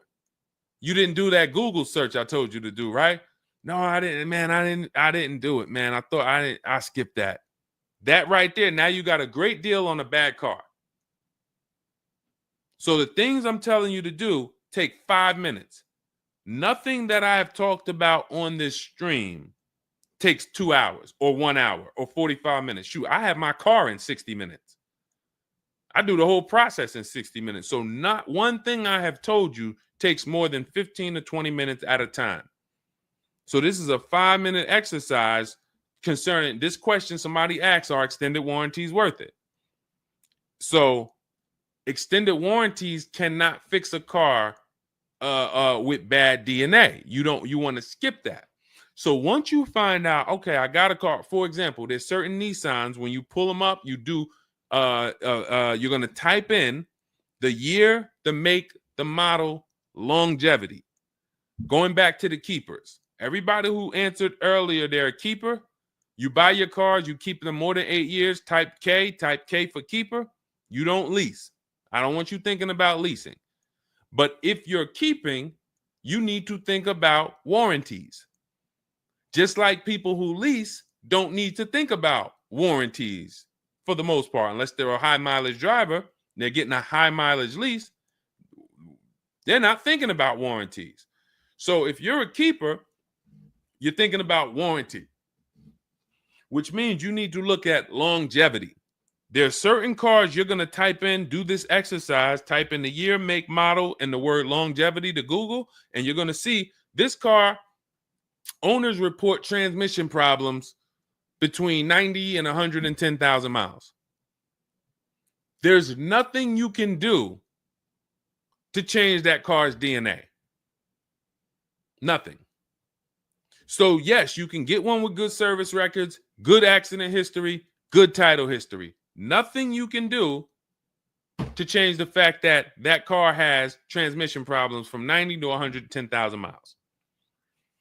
So once you do that exercise, that quick 5-minute check, then we can look at what's the cost of repairs on this car? Is it a Mercedes where when something breaks, it's $2,000?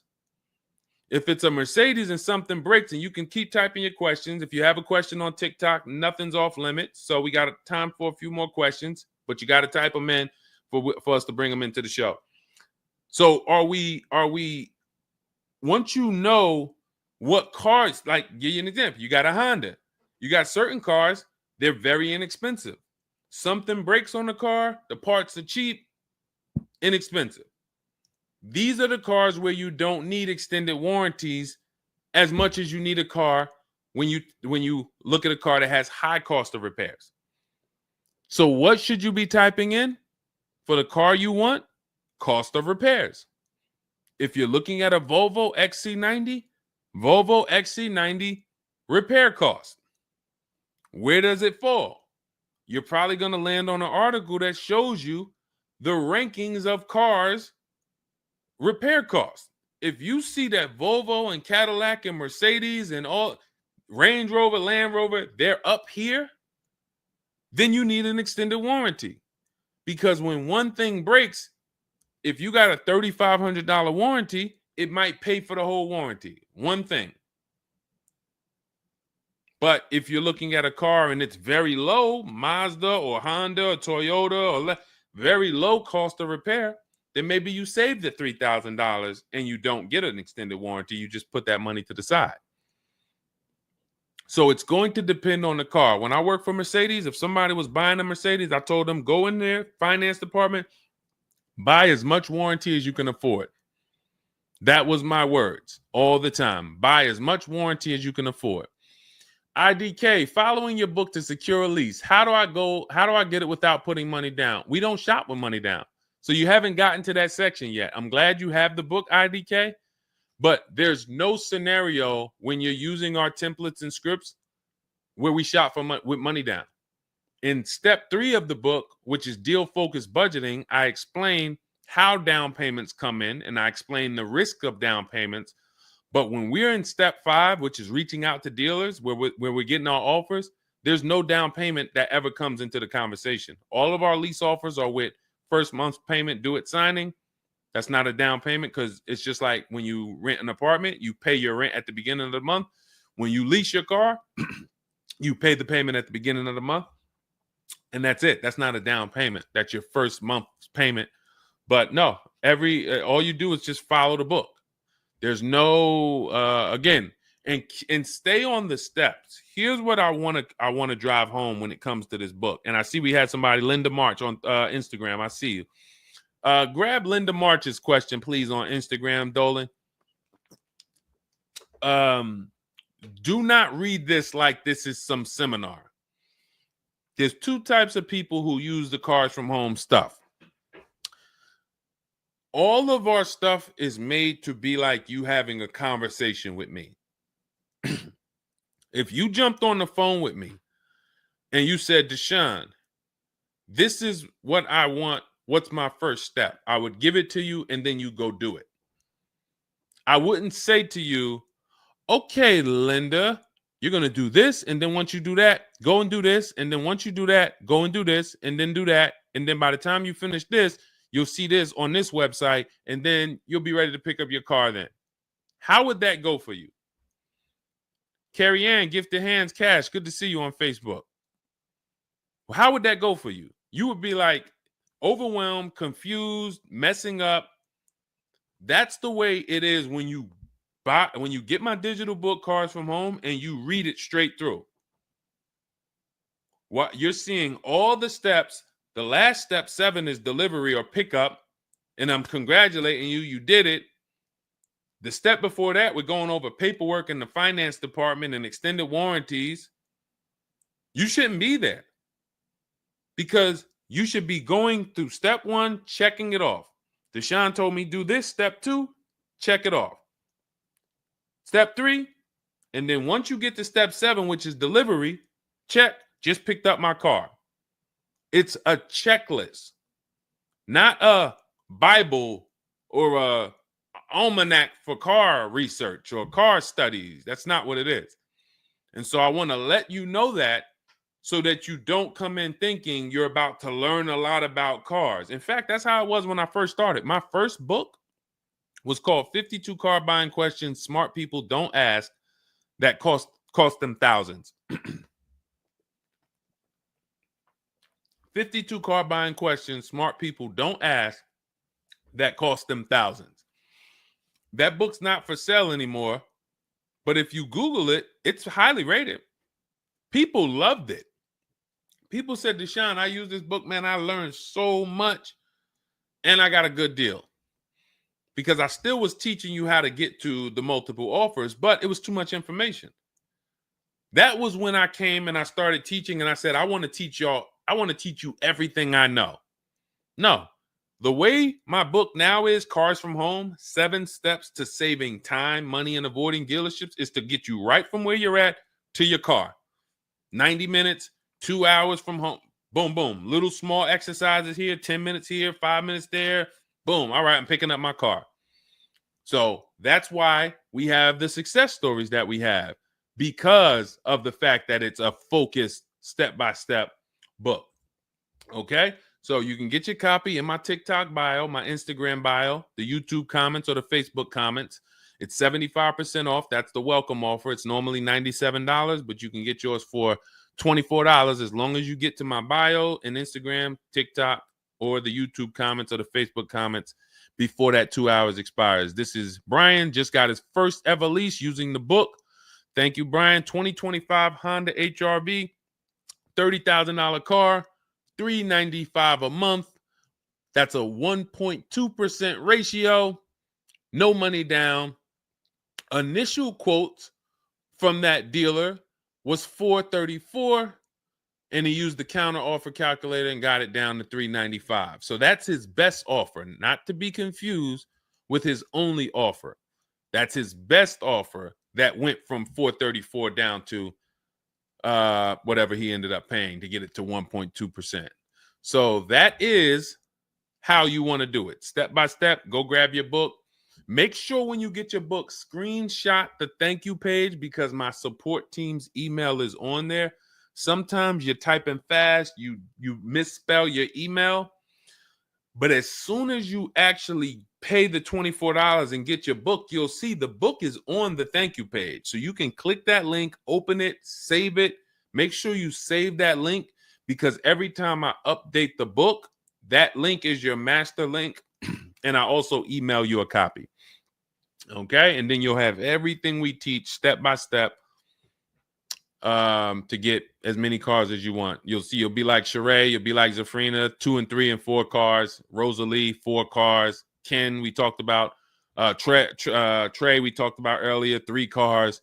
These people have been with us since 2021 and 2022. So if you're new here, you got people that's already 3, 4 cars up on you using what we use. And, catch up. All right, go ahead, Dolan. I saw we got a couple more from Carrie Ann. We got Linda March. Following your book to secure a lease, how do I get it? Oh, that's what we just answered. We already answered that one from IDK. I saw you grabbed it, but I answered it before you grabbed it. Carrie Ann Gifted Hands. Evening. Okay. Can a dealership... I'm sorry. I'm having trouble reading. I'm going to have tea on these broadcasts, because can a dealership take your newly purchased vehicle to a private mechanic without telling you? Actual dealership, because he refused to pay the money to get it fixed.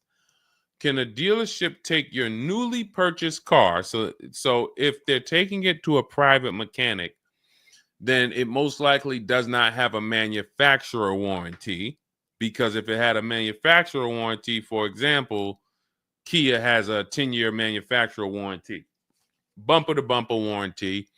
I think it's 10-year bumper to bumper. But when the manufacturer puts a warranty on a car, dealerships don't really want to take it anywhere, because the manufacturer is covering the cost. They're covering the cost of the parts. They're paying the dealership for the labor. So it sounds to me like you got a pre-owned car and it was newly purchased to you, but it doesn't have a warranty. So they may have offered you some form of warranty. Maybe they put something in writing, and whenever you buy a car, you should have something in writing on the buyer's order. This is why we have a whole step in my book for paperwork and protection. That's step 6, because you need to have certain things in writing before you actually take delivery or pick up. But it sounds like they probably had an in-house warranty, like, hey, if you come back, you got 30 days or 3,000 miles, or you got 90 days, and if anything goes wrong, just come on, bring it back. And now you brought it back because you had an issue, and they're looking and saying, well, our guys can't fix the issue, or we don't want to pay our guys to fix it. We're going to pay, this guy over here, and he's going to fix it. He can do that because there's nothing in writing that says he can't do that. And she said, correct. Ask me how I know. I swear, the reason why I invite you into my world, guys, is because everything that you think is complex is totally normal for us. That's a crazy situation for you. I can tell you exactly what's going on because I've seen this situation for the last 20 years. So when you're coming into our world, it's like, wow, this guy really knows. I see why he can kind of keep me calm, because this stuff is calm for me. That's where I want you. It's like being with somebody and you're going into a scary situation, but they've been here 200 times. Oh, it's dark back there. No, nothing ever comes from back there. When we get up here, you're going to hear some sounds in the bush, but that's just little raccoons and they're harmless. They actually like, oh, okay. You start to get more comfortable because the other person has been here a lot. So there's nothing in writing that says he can't do that. But if it is in writing that he needs to fix the issue, that's really all you care about. What's really in writing is you need to fix this. How you fix it and who you get to fix it, that's your internal business. If you want to take it and outsource it to another mechanic because your mechanic can't figure it out, that's fine. Some dealers have a relationship with a dealer up the road. So if, a used car dealer might take it to a Subaru dealer if it's a Subaru, and they might, but their thing is they need to get it fixed because they're obligated.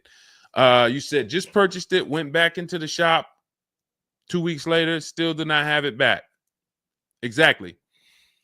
So they're going to try to do everything possible to get it fixed. And that may include taking it to someone who they think can fix it. Now, I assume, are your payments due? Did you start a loan?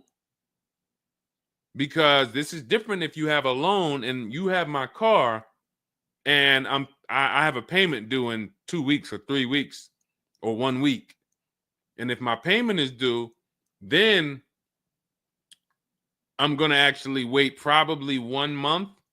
And if I don't have anything in writing of when I'm getting this car back, then I'm going to make a police report.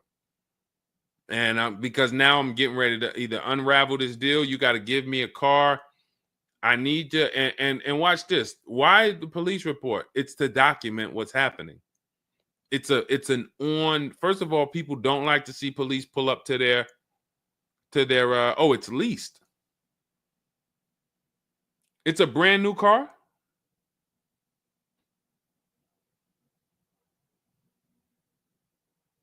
It's a brand new car. Most leases are brand new. In which case, a private mechanic shouldn't be working on a brand new. No, it's used. That's another reason we don't lease used cars. That's uncommon. See, that's what I was saying. Leasing used cars is very uncommon. No competition, warranty issues. This is why it's not a mainstream thing. And this is why it's not something that I recommend.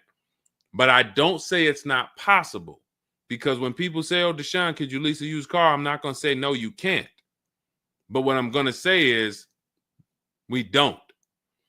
Now, you have is there a warranty in writing? Did they write something on, because now you pretty much have a payment on a car that's used. That what is the warranty? What did they put in writing that they would cover if something went wrong? They had to put something in writing because they're covering it now. You know, or they have to fill some form of obligation. You paid 2 payments, but what warranty did they give you?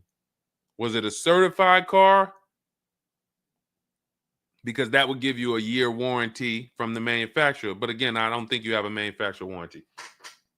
In fact, I almost know you don't, because they wouldn't be taking it to a private mechanic if it had a manufacturer warranty. Originally 32,000, at the end 62,000 through. Originally 32,000, at the end 60,000 through Exeter. Yes. Well, I mean, originally 32,000. I don't know what you mean by that. Is that your mileage? I need to know. Did they put something in writing saying that they were giving you a warranty?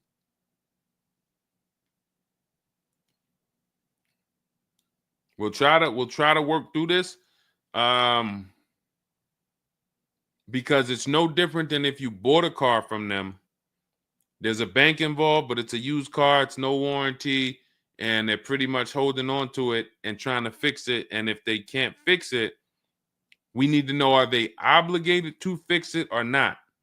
If there's nothing in writing saying, hey, you have this time where you can bring it back and we'll fix it, then that's gonna be that's gonna be hell for you. So we really don't want that. So, but I can't tell you how to approach this without knowing what is in writing. And again, when you get my book, not you, I'm just gonna try to help you through, but I'm talking to you. That's why we have step 6 is paperwork. Because when you're sitting there looking at a bunch of paperwork and they're telling you to sign it, okay, sign this now. All right, this is your motor vehicle stuff. This is your okay, do you want this? What is important and what's not? What is important and what's not important? Out of all of this stuff, there may be 1-2 words on here that I need to know. I need to look at that buyer's order, and I need every used car, every single used car. I need to know what the warranty is when I drive off. Is it as is? That means when I drive off, it's on you. If the axle falls out on the highway 5 miles from here, you just signed an as-is deal. Buyer beware, it's on you. Is it 30 days, 1,000 miles? Who's going to do the work? Is it from the manufacturer? Is it from this dealership?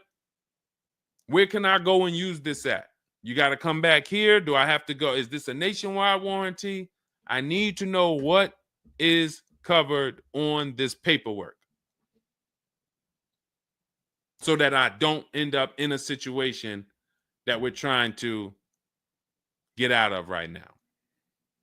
The warranty is through portfolio protection.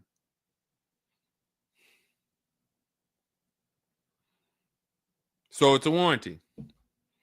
May not be a good one, but it's a warranty. So if there's a warranty, that means they're obligated to fix it. And if they're taking too long to fix it, and I have a payment, did they put you in a loaner car? Are you driving now? What are you driving now? If I bought a car with a warranty and then it had problems, I dropped it back off to the dealership and they had it for 2 weeks, and I have payments I'm still making on it, I just got it and it's in the shop, I'm not going to let that car stay in the shop more than 30 days with no car. I'm in a loaner. Okay, so you got to just chill out. You got to just chill out. Hopefully the loaner is as nice as the car you got. And if the car and if that's the case, then you just chill out. It's not a mainstream program you're in.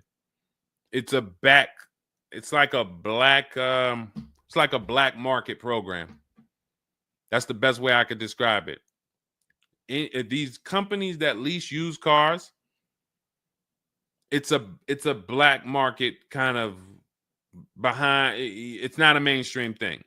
That's why all of these companies are small or like very little known name companies. They could go out of business. Nobody knew. Who the heck were they? Nobody knew. portfolio such and such went out of business. I never even heard of them. Who are they? Because they operate in the black market back there. So the general manager refused to pay the $4,300 for the corrosion on an important part. Again, what's your payment on the car?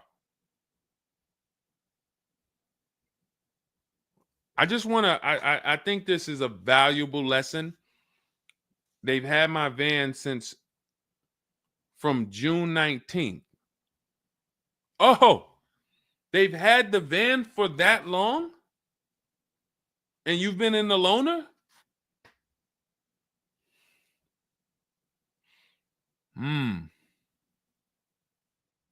Holy crap. All right, what do I do from you? What's your payment on the car?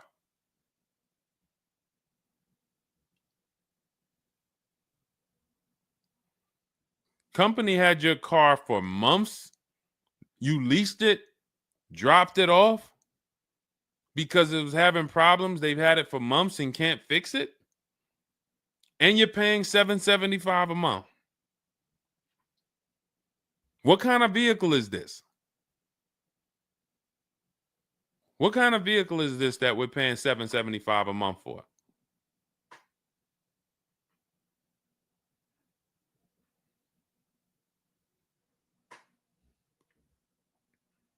I just want to give you some time to type. I mean, I like to try to give you, I like to try to give you a like, what would I do in this situation? And then you have to realize that you can never put yourself in this situation again. Pacifica, a Chrysler Pacifica. It's just getting worse and worse. $775. Do you know what you could be driving for $775? See, the used car leases. Why the used car leases? They don't even make financial. It's not even like a huge financial win. If you'd have told me I'm driving a Chrysler Pacifica and it's $300 a month, $250 a month, then I'd said, okay, well, maybe they're giving you a stupid deal. But I could show you 5 cars for $775 a month that are $80,000 and $90,000 cars, brand new cars. I'm sorry, for $775 a month, I can show you $775, $60,000 cars, $55,000 to $65,000 cars, no money down. I also traded in a Buick and they gave me $2,000 for that. Listen, dear. All right. They want to keep you in the car. God, how can you get out of this car? Oh man. And just so you know, some situations you can't get out of.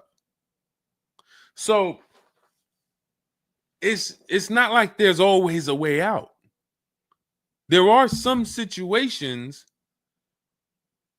That's why the reason why I want you to have my book, 7 Steps, Cars from Home, 5-star rated, Google it. The reason why is because you're not going to, once you sign that paperwork, it's not as easy as you've been taught to just get out of it. If it's a bad deal, if it's an overpayment, you go switch your car, it doesn't mean you got out of that deal. You just got out of that car. You rolled over the negative equity to this deal. Car deals are like, once you sign them, the damage is done.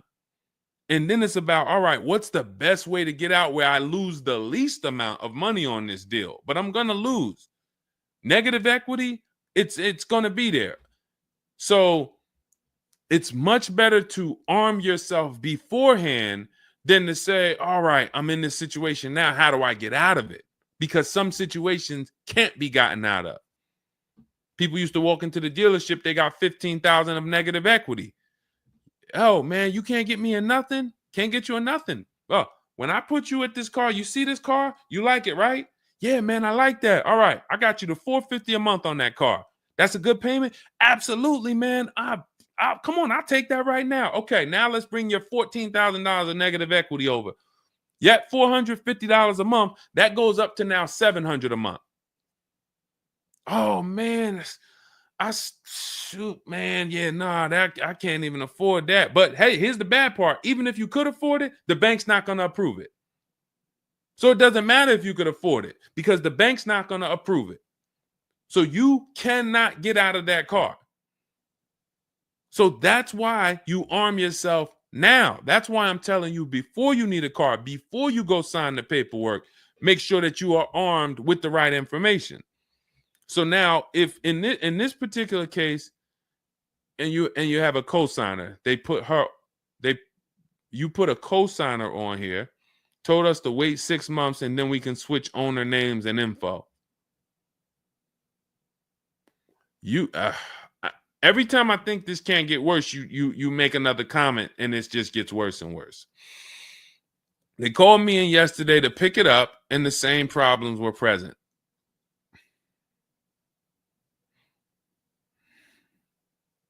Good Lord.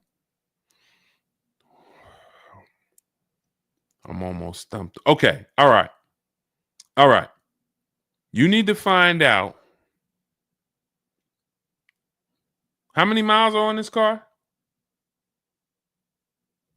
How many miles are on this car? This is not a good situation. So that's why it's harder. And what I'm about to tell you, it might not even work. You may just be stuck in it. I'm trying to see if we can slice it any way possible to give you some form of solution.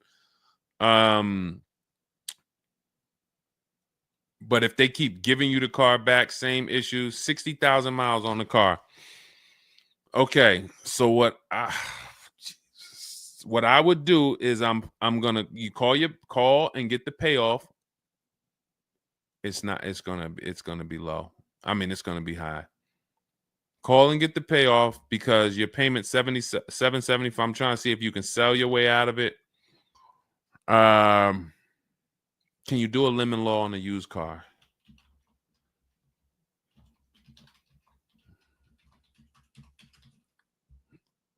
Let's see. Yes, some states have lemon laws that cover used cars, but the specifics vary by state. What state are you in? If they can't fix the same issue, but it's an aftermarket warranty.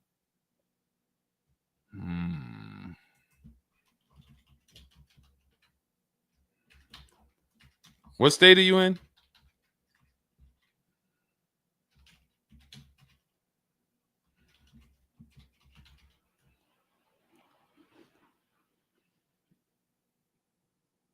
Maryland. Let me see. On a used car, Maryland. In Maryland, the lemon law primarily focuses on new cars or lease cars. Nope, that's not going to work.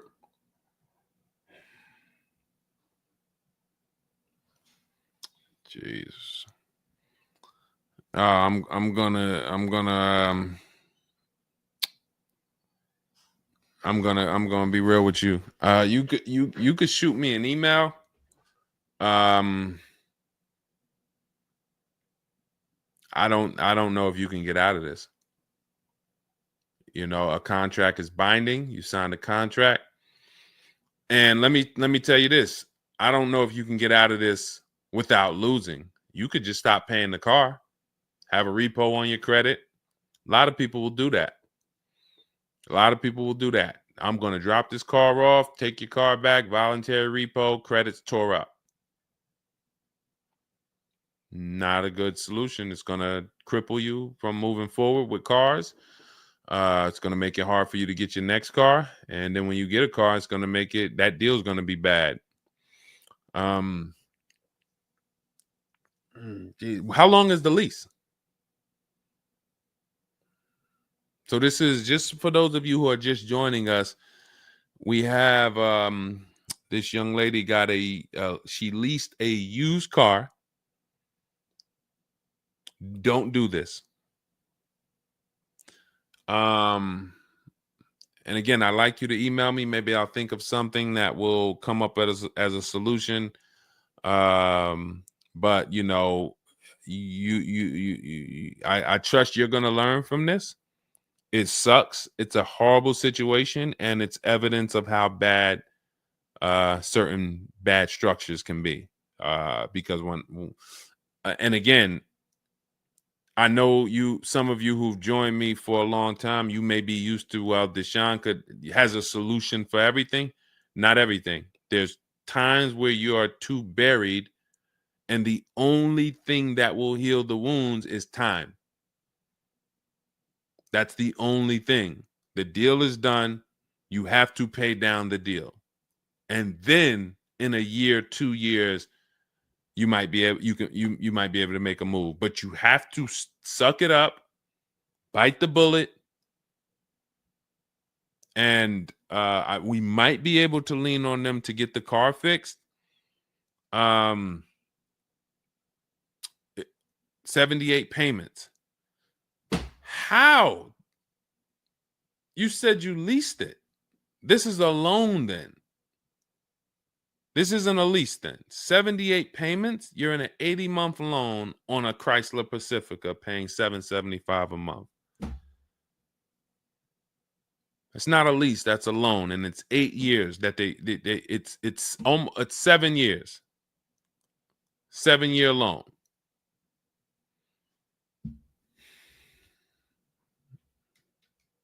I mean, this is why I do what I do.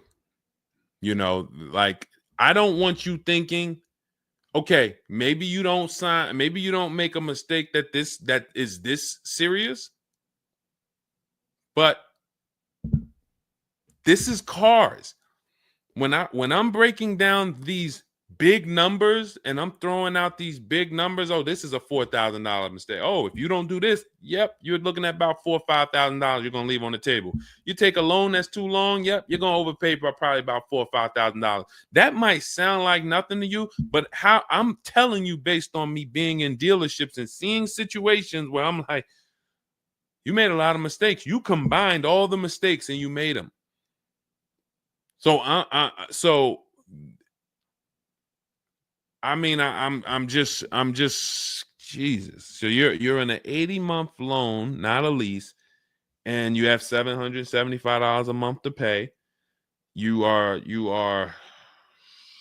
So that means that loan, just to give you an idea of how much you've paid, you've been charged for this car. It's $775 a month times 80 is $62,000. So we're paying $62,000 over 8 years, over almost 8 years, or almost 7 years. Wait, 80 months, not 84. So yeah, almost 7 years for a Chrysler Pacifica. So we can't trade out of it. We can't sell our way out of it. That car is probably worth $20,000 at best. 2021 Chrysler Pacifica, 60,000 miles on it. That car is probably worth $20,000. But they charge you. You're going to end up paying $60,000 for it. Jesus.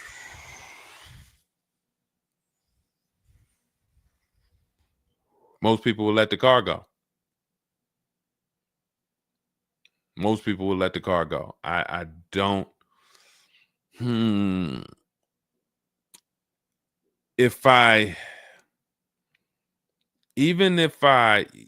you run your negative equity, that is exactly what it's saying. 62,000.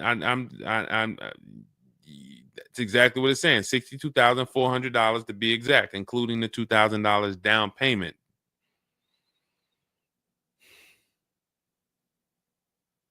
What's the name of this company that you did business with? My friend will not let that fly. That is one of the worst car transactions that I've ever seen anyone in.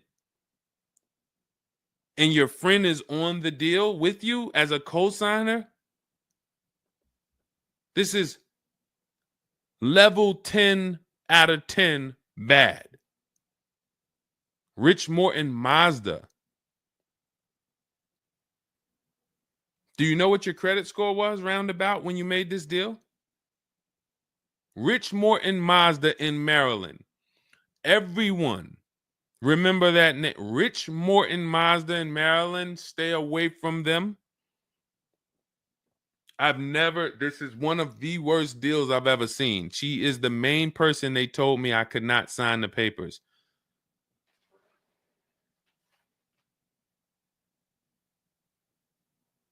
Oh. We wouldn't be friends anymore. Now, here's the truth. Nobody pulled the wool over anybody's eyes. We looked at these numbers. She didn't say to you, wait, these numbers look crazy. I'm not signing them. You're not getting this car. Both of you went in there and signed these deals. So let's I'm not even going to say she's the friend, but nobody's going to say, well, y'all tied me up and held a gun to my head and made me sign those numbers, and y'all didn't even read those numbers to me. So, but, jeez,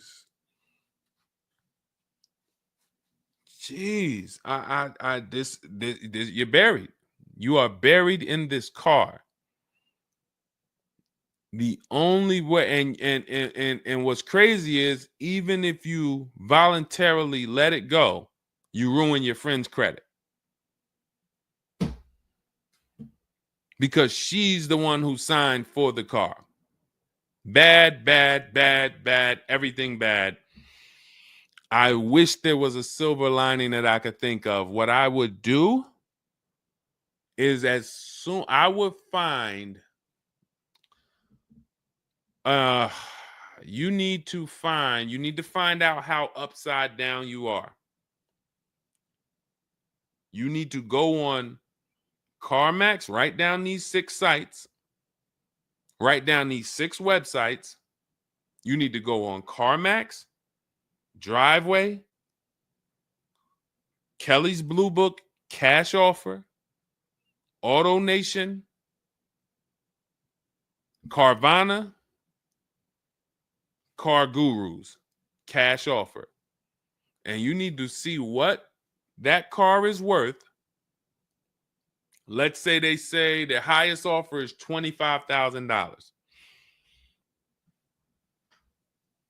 $25,000. The total of your payments is not what you owe. That's what you would have paid after 7 years. You need to call the bank and you need to get the payoff. That is what you do tomorrow morning. You go on those websites tonight or today. You find out what this Chrysler Pacifica is worth. And then you call the bank tomorrow or the next or whenever, and you get the payoff. And you need to know what that gap is. If that gap is $25,000, then I am trying to get out of that car, and it might not be this year. It might not be this year, but I need to right now. I would go into an electric car lease where I could get, like, there are certain electric cars, and if I was shopping them, I would choose a bunch of them that were 50. I mean, I got a couple people who've gotten Like Val, she just got her electric vehicle. Some of these electric vehicles people are saving. This is a 1.16, but even going back to Zafrina's first deal, she got an electric car and she probably got like close to 17 grand off the car. Milligan, I always use Milligan because she got one of the biggest discounts ever using what we use. It's an electric car, but she got, where's Milligan? I got to label these better, Dolan. Remind me I got to label these better because I cannot just cycle through these. Sean got 20 grand off. The reason why you need a car that when you shop your deals, you need like $30,000 off the price of the car. And because right now you're paying a high payment and the car is worth nowhere near what you're paying. So as you pay $775 every month, you're paying it towards an asset that is worth nowhere near what you're paying. You also need to find out if you have gap insurance. So I'm going to give you those 2 homework assignments. And then the next time we're live, you jump on the show and you tell us what you did. Those 2 homework. Find out if you have gap insurance. And then you need to get your payoff and go on those websites and get the cash offers and find out what the gap is. Because if the gap is $25,000, then what I'm doing is I'm shopping. If you listen, you get, if before I tell you to get the book so that you can shop a bunch of different electric cars from home, you need to get $25,000 off the price of some electric car. While they still got the rebate, while they still got the incentives, those incentives are going to go away. When do the electric car incentives go away? Let's see. Hold on.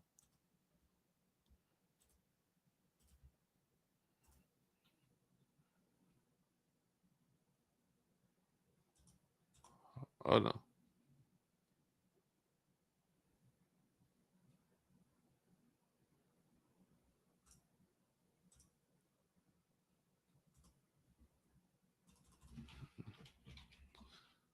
When do EV incentives? I'm going to tell you, you're probably going to see, we're not talking about tax credits. You're probably going to see huge electric vehicle incentives for the extended future because they're still building them and not many people want them right now. So you need to get like $25,000 off the price of some car or more. Like I said, with Milligan, she got she got almost 27,000 off.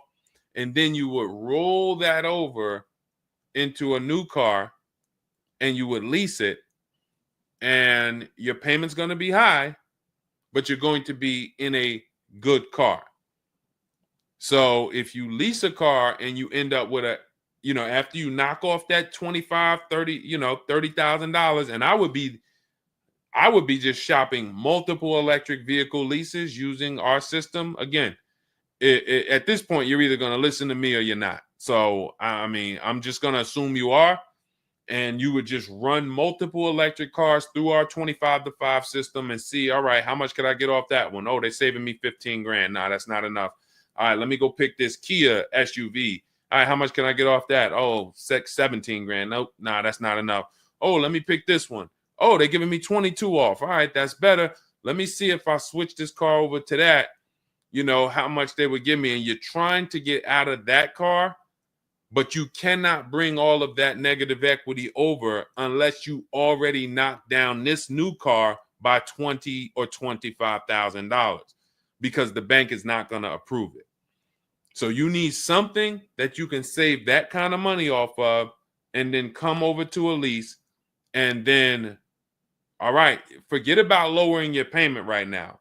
You could lower your payment right now. You need to get out of that car into a better car for the same payment or similar payment. You're not lowering your payment. Only way you're going to lower your payment is to get rid of the car, ruin your friend's credit. But once you do that exercise, let me know where the gap is. Next time you see me live, jump on. Hey, Deshone, I did it. The gap is like $22,000. Or the gap is $30,000. If the gap's 30, then we got to see what we do there. But the long-term plan is I need to get out of this and I need to get into an electric vehicle that I can lease for 3 years so that I can bury all that negative equity into this car. And what it's going to be is it'll be like, all right, I'll knock 25 grand off the price. Normally my payment would be stupid low, like $250 a month, because I just knocked 25 grand off this. But I'm actually just putting the 25 grand from this Pacifica back on there. So it's still going to be around 700-800, but I'm driving a brand new car. And then once my 3-year lease is up, I can actually be done with this versus being in this for 78 more months. All right. So next time I'm live, jump on and, tell me you did the homework and we can see if we can actually, try to get you to some form or fashion of some type of end. Yeah, I'm not a fan of the electric car. Can't help you. Can't help you. I appreciate you being on here, but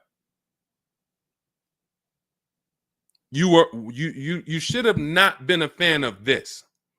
How are we in a 2020? This is the part where we have to realize you have your friend tied to this car. And I'm telling you what you may be able to do to get her out of this situation and get out of this Chrysler Pacifica. That is a car that is worth $20,000 that you have a loan on of $55,000+. And you're like, I don't like this electric car. I'm not a fan of it. I'm telling you, there's tons of them out there. We should not even have our friend on this deal. So be a quality friend. Don't be like the people who will come into the dealership, put their friend on the credit, on the credit. Hey, can you sign for me? I had one girl that would come in and she had her mom on one car, burned her mom, and they had somebody else from the church coming in here to sign for her to get another car because she burned her mother's credit. Didn't care about nobody. Do not be that person. You have someone tied. Your friend was nice enough to be on this horrible, terrible deal with you. Now you need to do something to show her you are trying to get her out of this deal, regardless of how you feel about the car, because you should be feeling terrible about the Chrysler Pacifica that you're in that we have an 80-month loan on. She is the one who put us in this situation and we are trying to go the best route. So how are you in the deal? Does the lease go from the day you got it to the anniversary day? It goes usually 3 years. How are you in the deal? When you're saying your friend is the one that put you in the situation,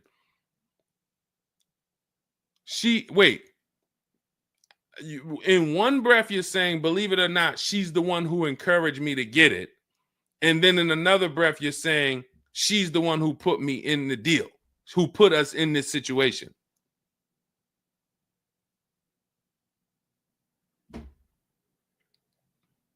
I don't care who put you in the situation. It's a horrible situation.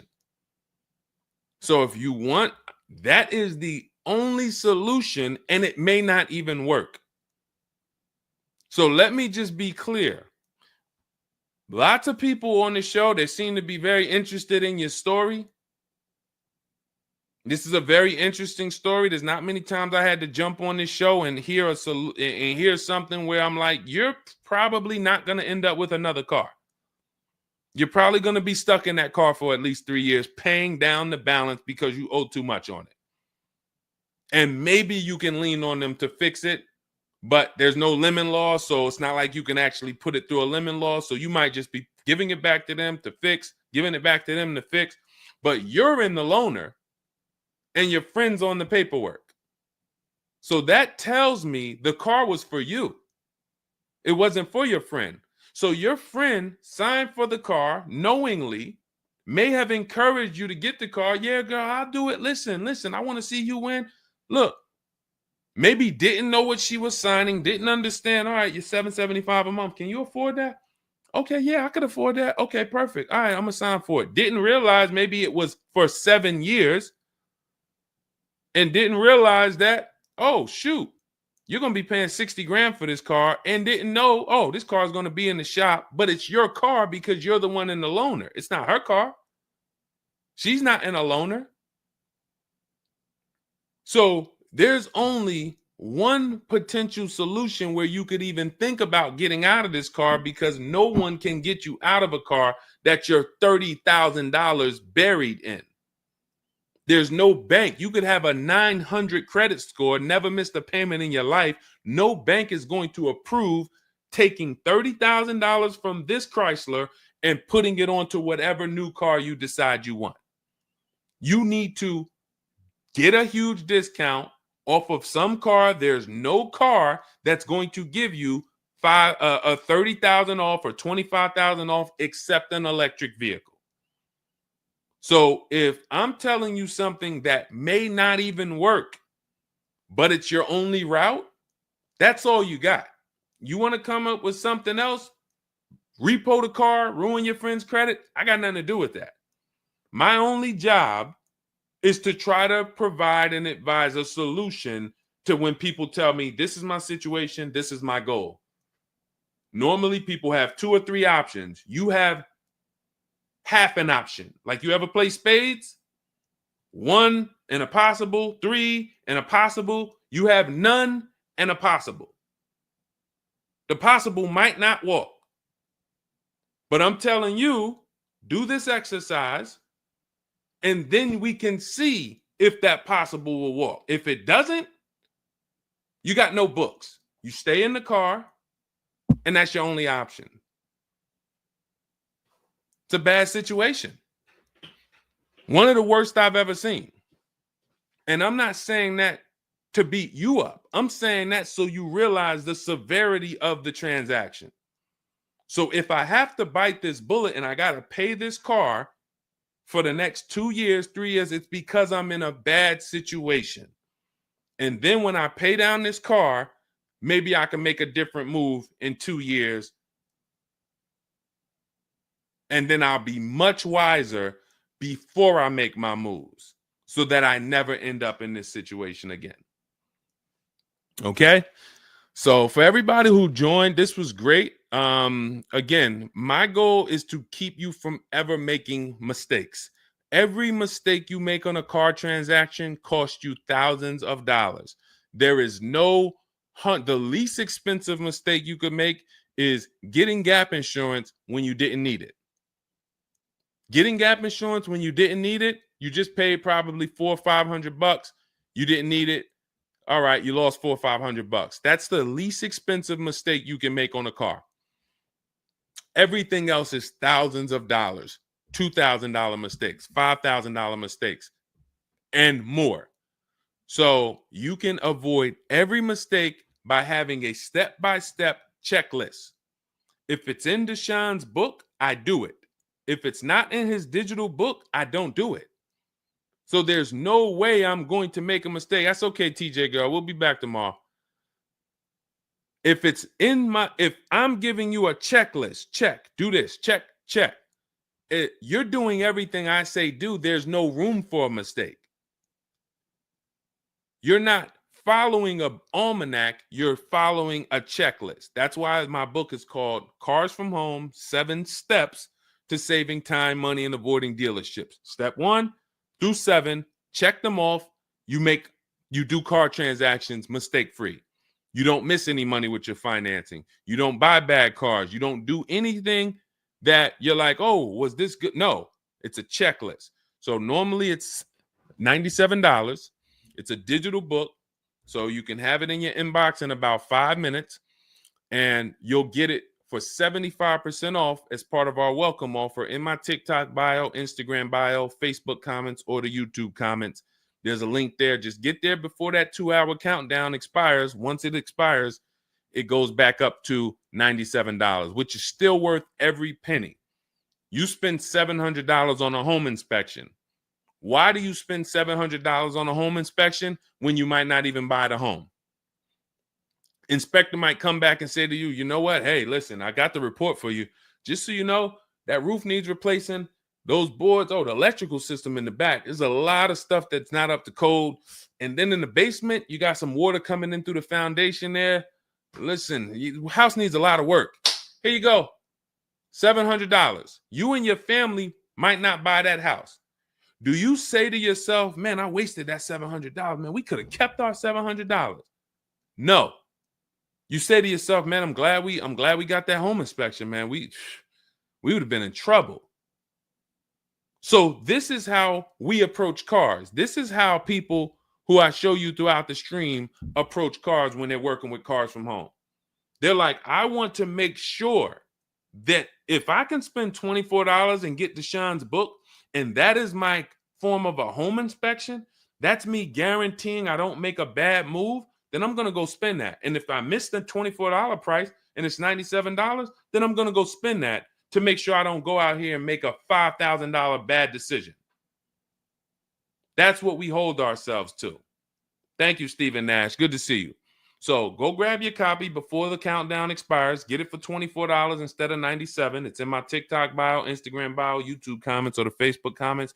And then use that step-by-step. New cars. Everything is in there for you to shop empowered, mistake-free, for you to be the prize. You deserve to be the prize. There is nothing else that you would spend $10,000 or $50,000 on, or some of you are going to get a $100,000 car. There's nothing else that you would go in spending that money on, and you wouldn't feel like you're the prize. You wouldn't go into the mall to spend $40,000 and say, y'all better get the velvet ropes. If you went into the mall to make a $40,000 decision, you'd be, hey, close this store down. I'm about to spend $40,000. You'd be bringing champagne out. All right, close the velvet ropes. Where's the velvet ropes? Everybody stay outside. This person's about to spend $40,000. But a $40,000 car, you go in and you'll take the mistreatment. You'll leave buyer's remorse. Not anymore. When you make the decision to get your book, follow these steps, you are mistake-free. You'll save all the money. And then when you drive off in your car, you feel like you're the prize. This dealer won my business. That credit union, that bank won my loan. This deal, buyer, Carvana, CarMax, Driveway, they got to buy my old car because they put the best bid up. Everybody won a bid. And that's how I know I won, because everybody competed for my business. I didn't beg none of you for anything. That's how we do. So go get your book. And if you want to get started and you're like, Deshone, you know what? Is there anything I can get started for free? Because I'm just getting to know you. I don't really know you yet. Now I want to see, then go grab my free cheat sheets. Dolan will put a link in the comments for you guys. It's Deshone's cheat sheets. It's also in my TikTok bio, my Instagram bio. And you can see what we give to people who want free advice to get you started. But if you're like, no, give me the blueprint. Give me the bang, bang, step-by-step, start to finish. That's my digital book. Go get it. And carry in gifted hands. Please check back in with us. Let me know when you do that exercise how big that gap is between what the Pacifica is worth and what the cash offers will buy, what will pay for it. And then hopefully you can get to some solution. So I appreciate you sharing the story. I appreciate you being forthcoming, and certainly we'll wait to hear from you. Thank you everybody for joining us. We've been on here for almost 2.5 hours. It was a longer show, but I hope you all got a lot out of it. We talked a lot about all different things. Yeah, that's Denzel on the bookshelf. Absolutely. I got a lot of people on the bookshelf. I got Lucille Ball on the bookshelf. I got Miss Harriet Tubman on the bookshelf. Mr. Marcus Garvey. Who knows who that is?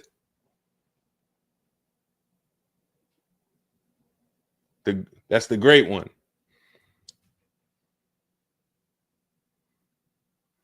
Y'all know what it is. I only have the greats around me. Alexis Chu, you don't know who that was? Who could tell Alexis who that last person was? Man, you better get up on the honeymooners. Yep, that was, yes, TJ girl. Yep, Jackie Gleason. Yep, that is right. The great one. So yeah. So yes, so it was a pleasure. We'll be back. We'll be back for another show. When you see us, jump on, get your questions answered. For those of you who have my book, I want to thank you. Shout out to I saw a couple people say they grabbed their book and they were using they were ready to use it. I would get the paperwork through email, never received it. I need your help. I bought 2 brand new cars. I was told I would get the paperwork by email, never received it. So call the dealership. Call it. You bought 2 brand new cars. You said you would get the paperwork by email. You never received it. Call the dealership and, hey, where's my paperwork? Ask for the finance manager. Where's my paperwork? That's what you do. All right. So all right, I'll let everybody go. I'm tired. I can't even get myself together. This is, I'm gonna jump off and we'll be back. We'll be back for another show. Make sure you get your book in my TikTok bio, Instagram bio, the comments, or the Facebook comments or the YouTube comments, and I'll see y'all on another show. All right. God bless you.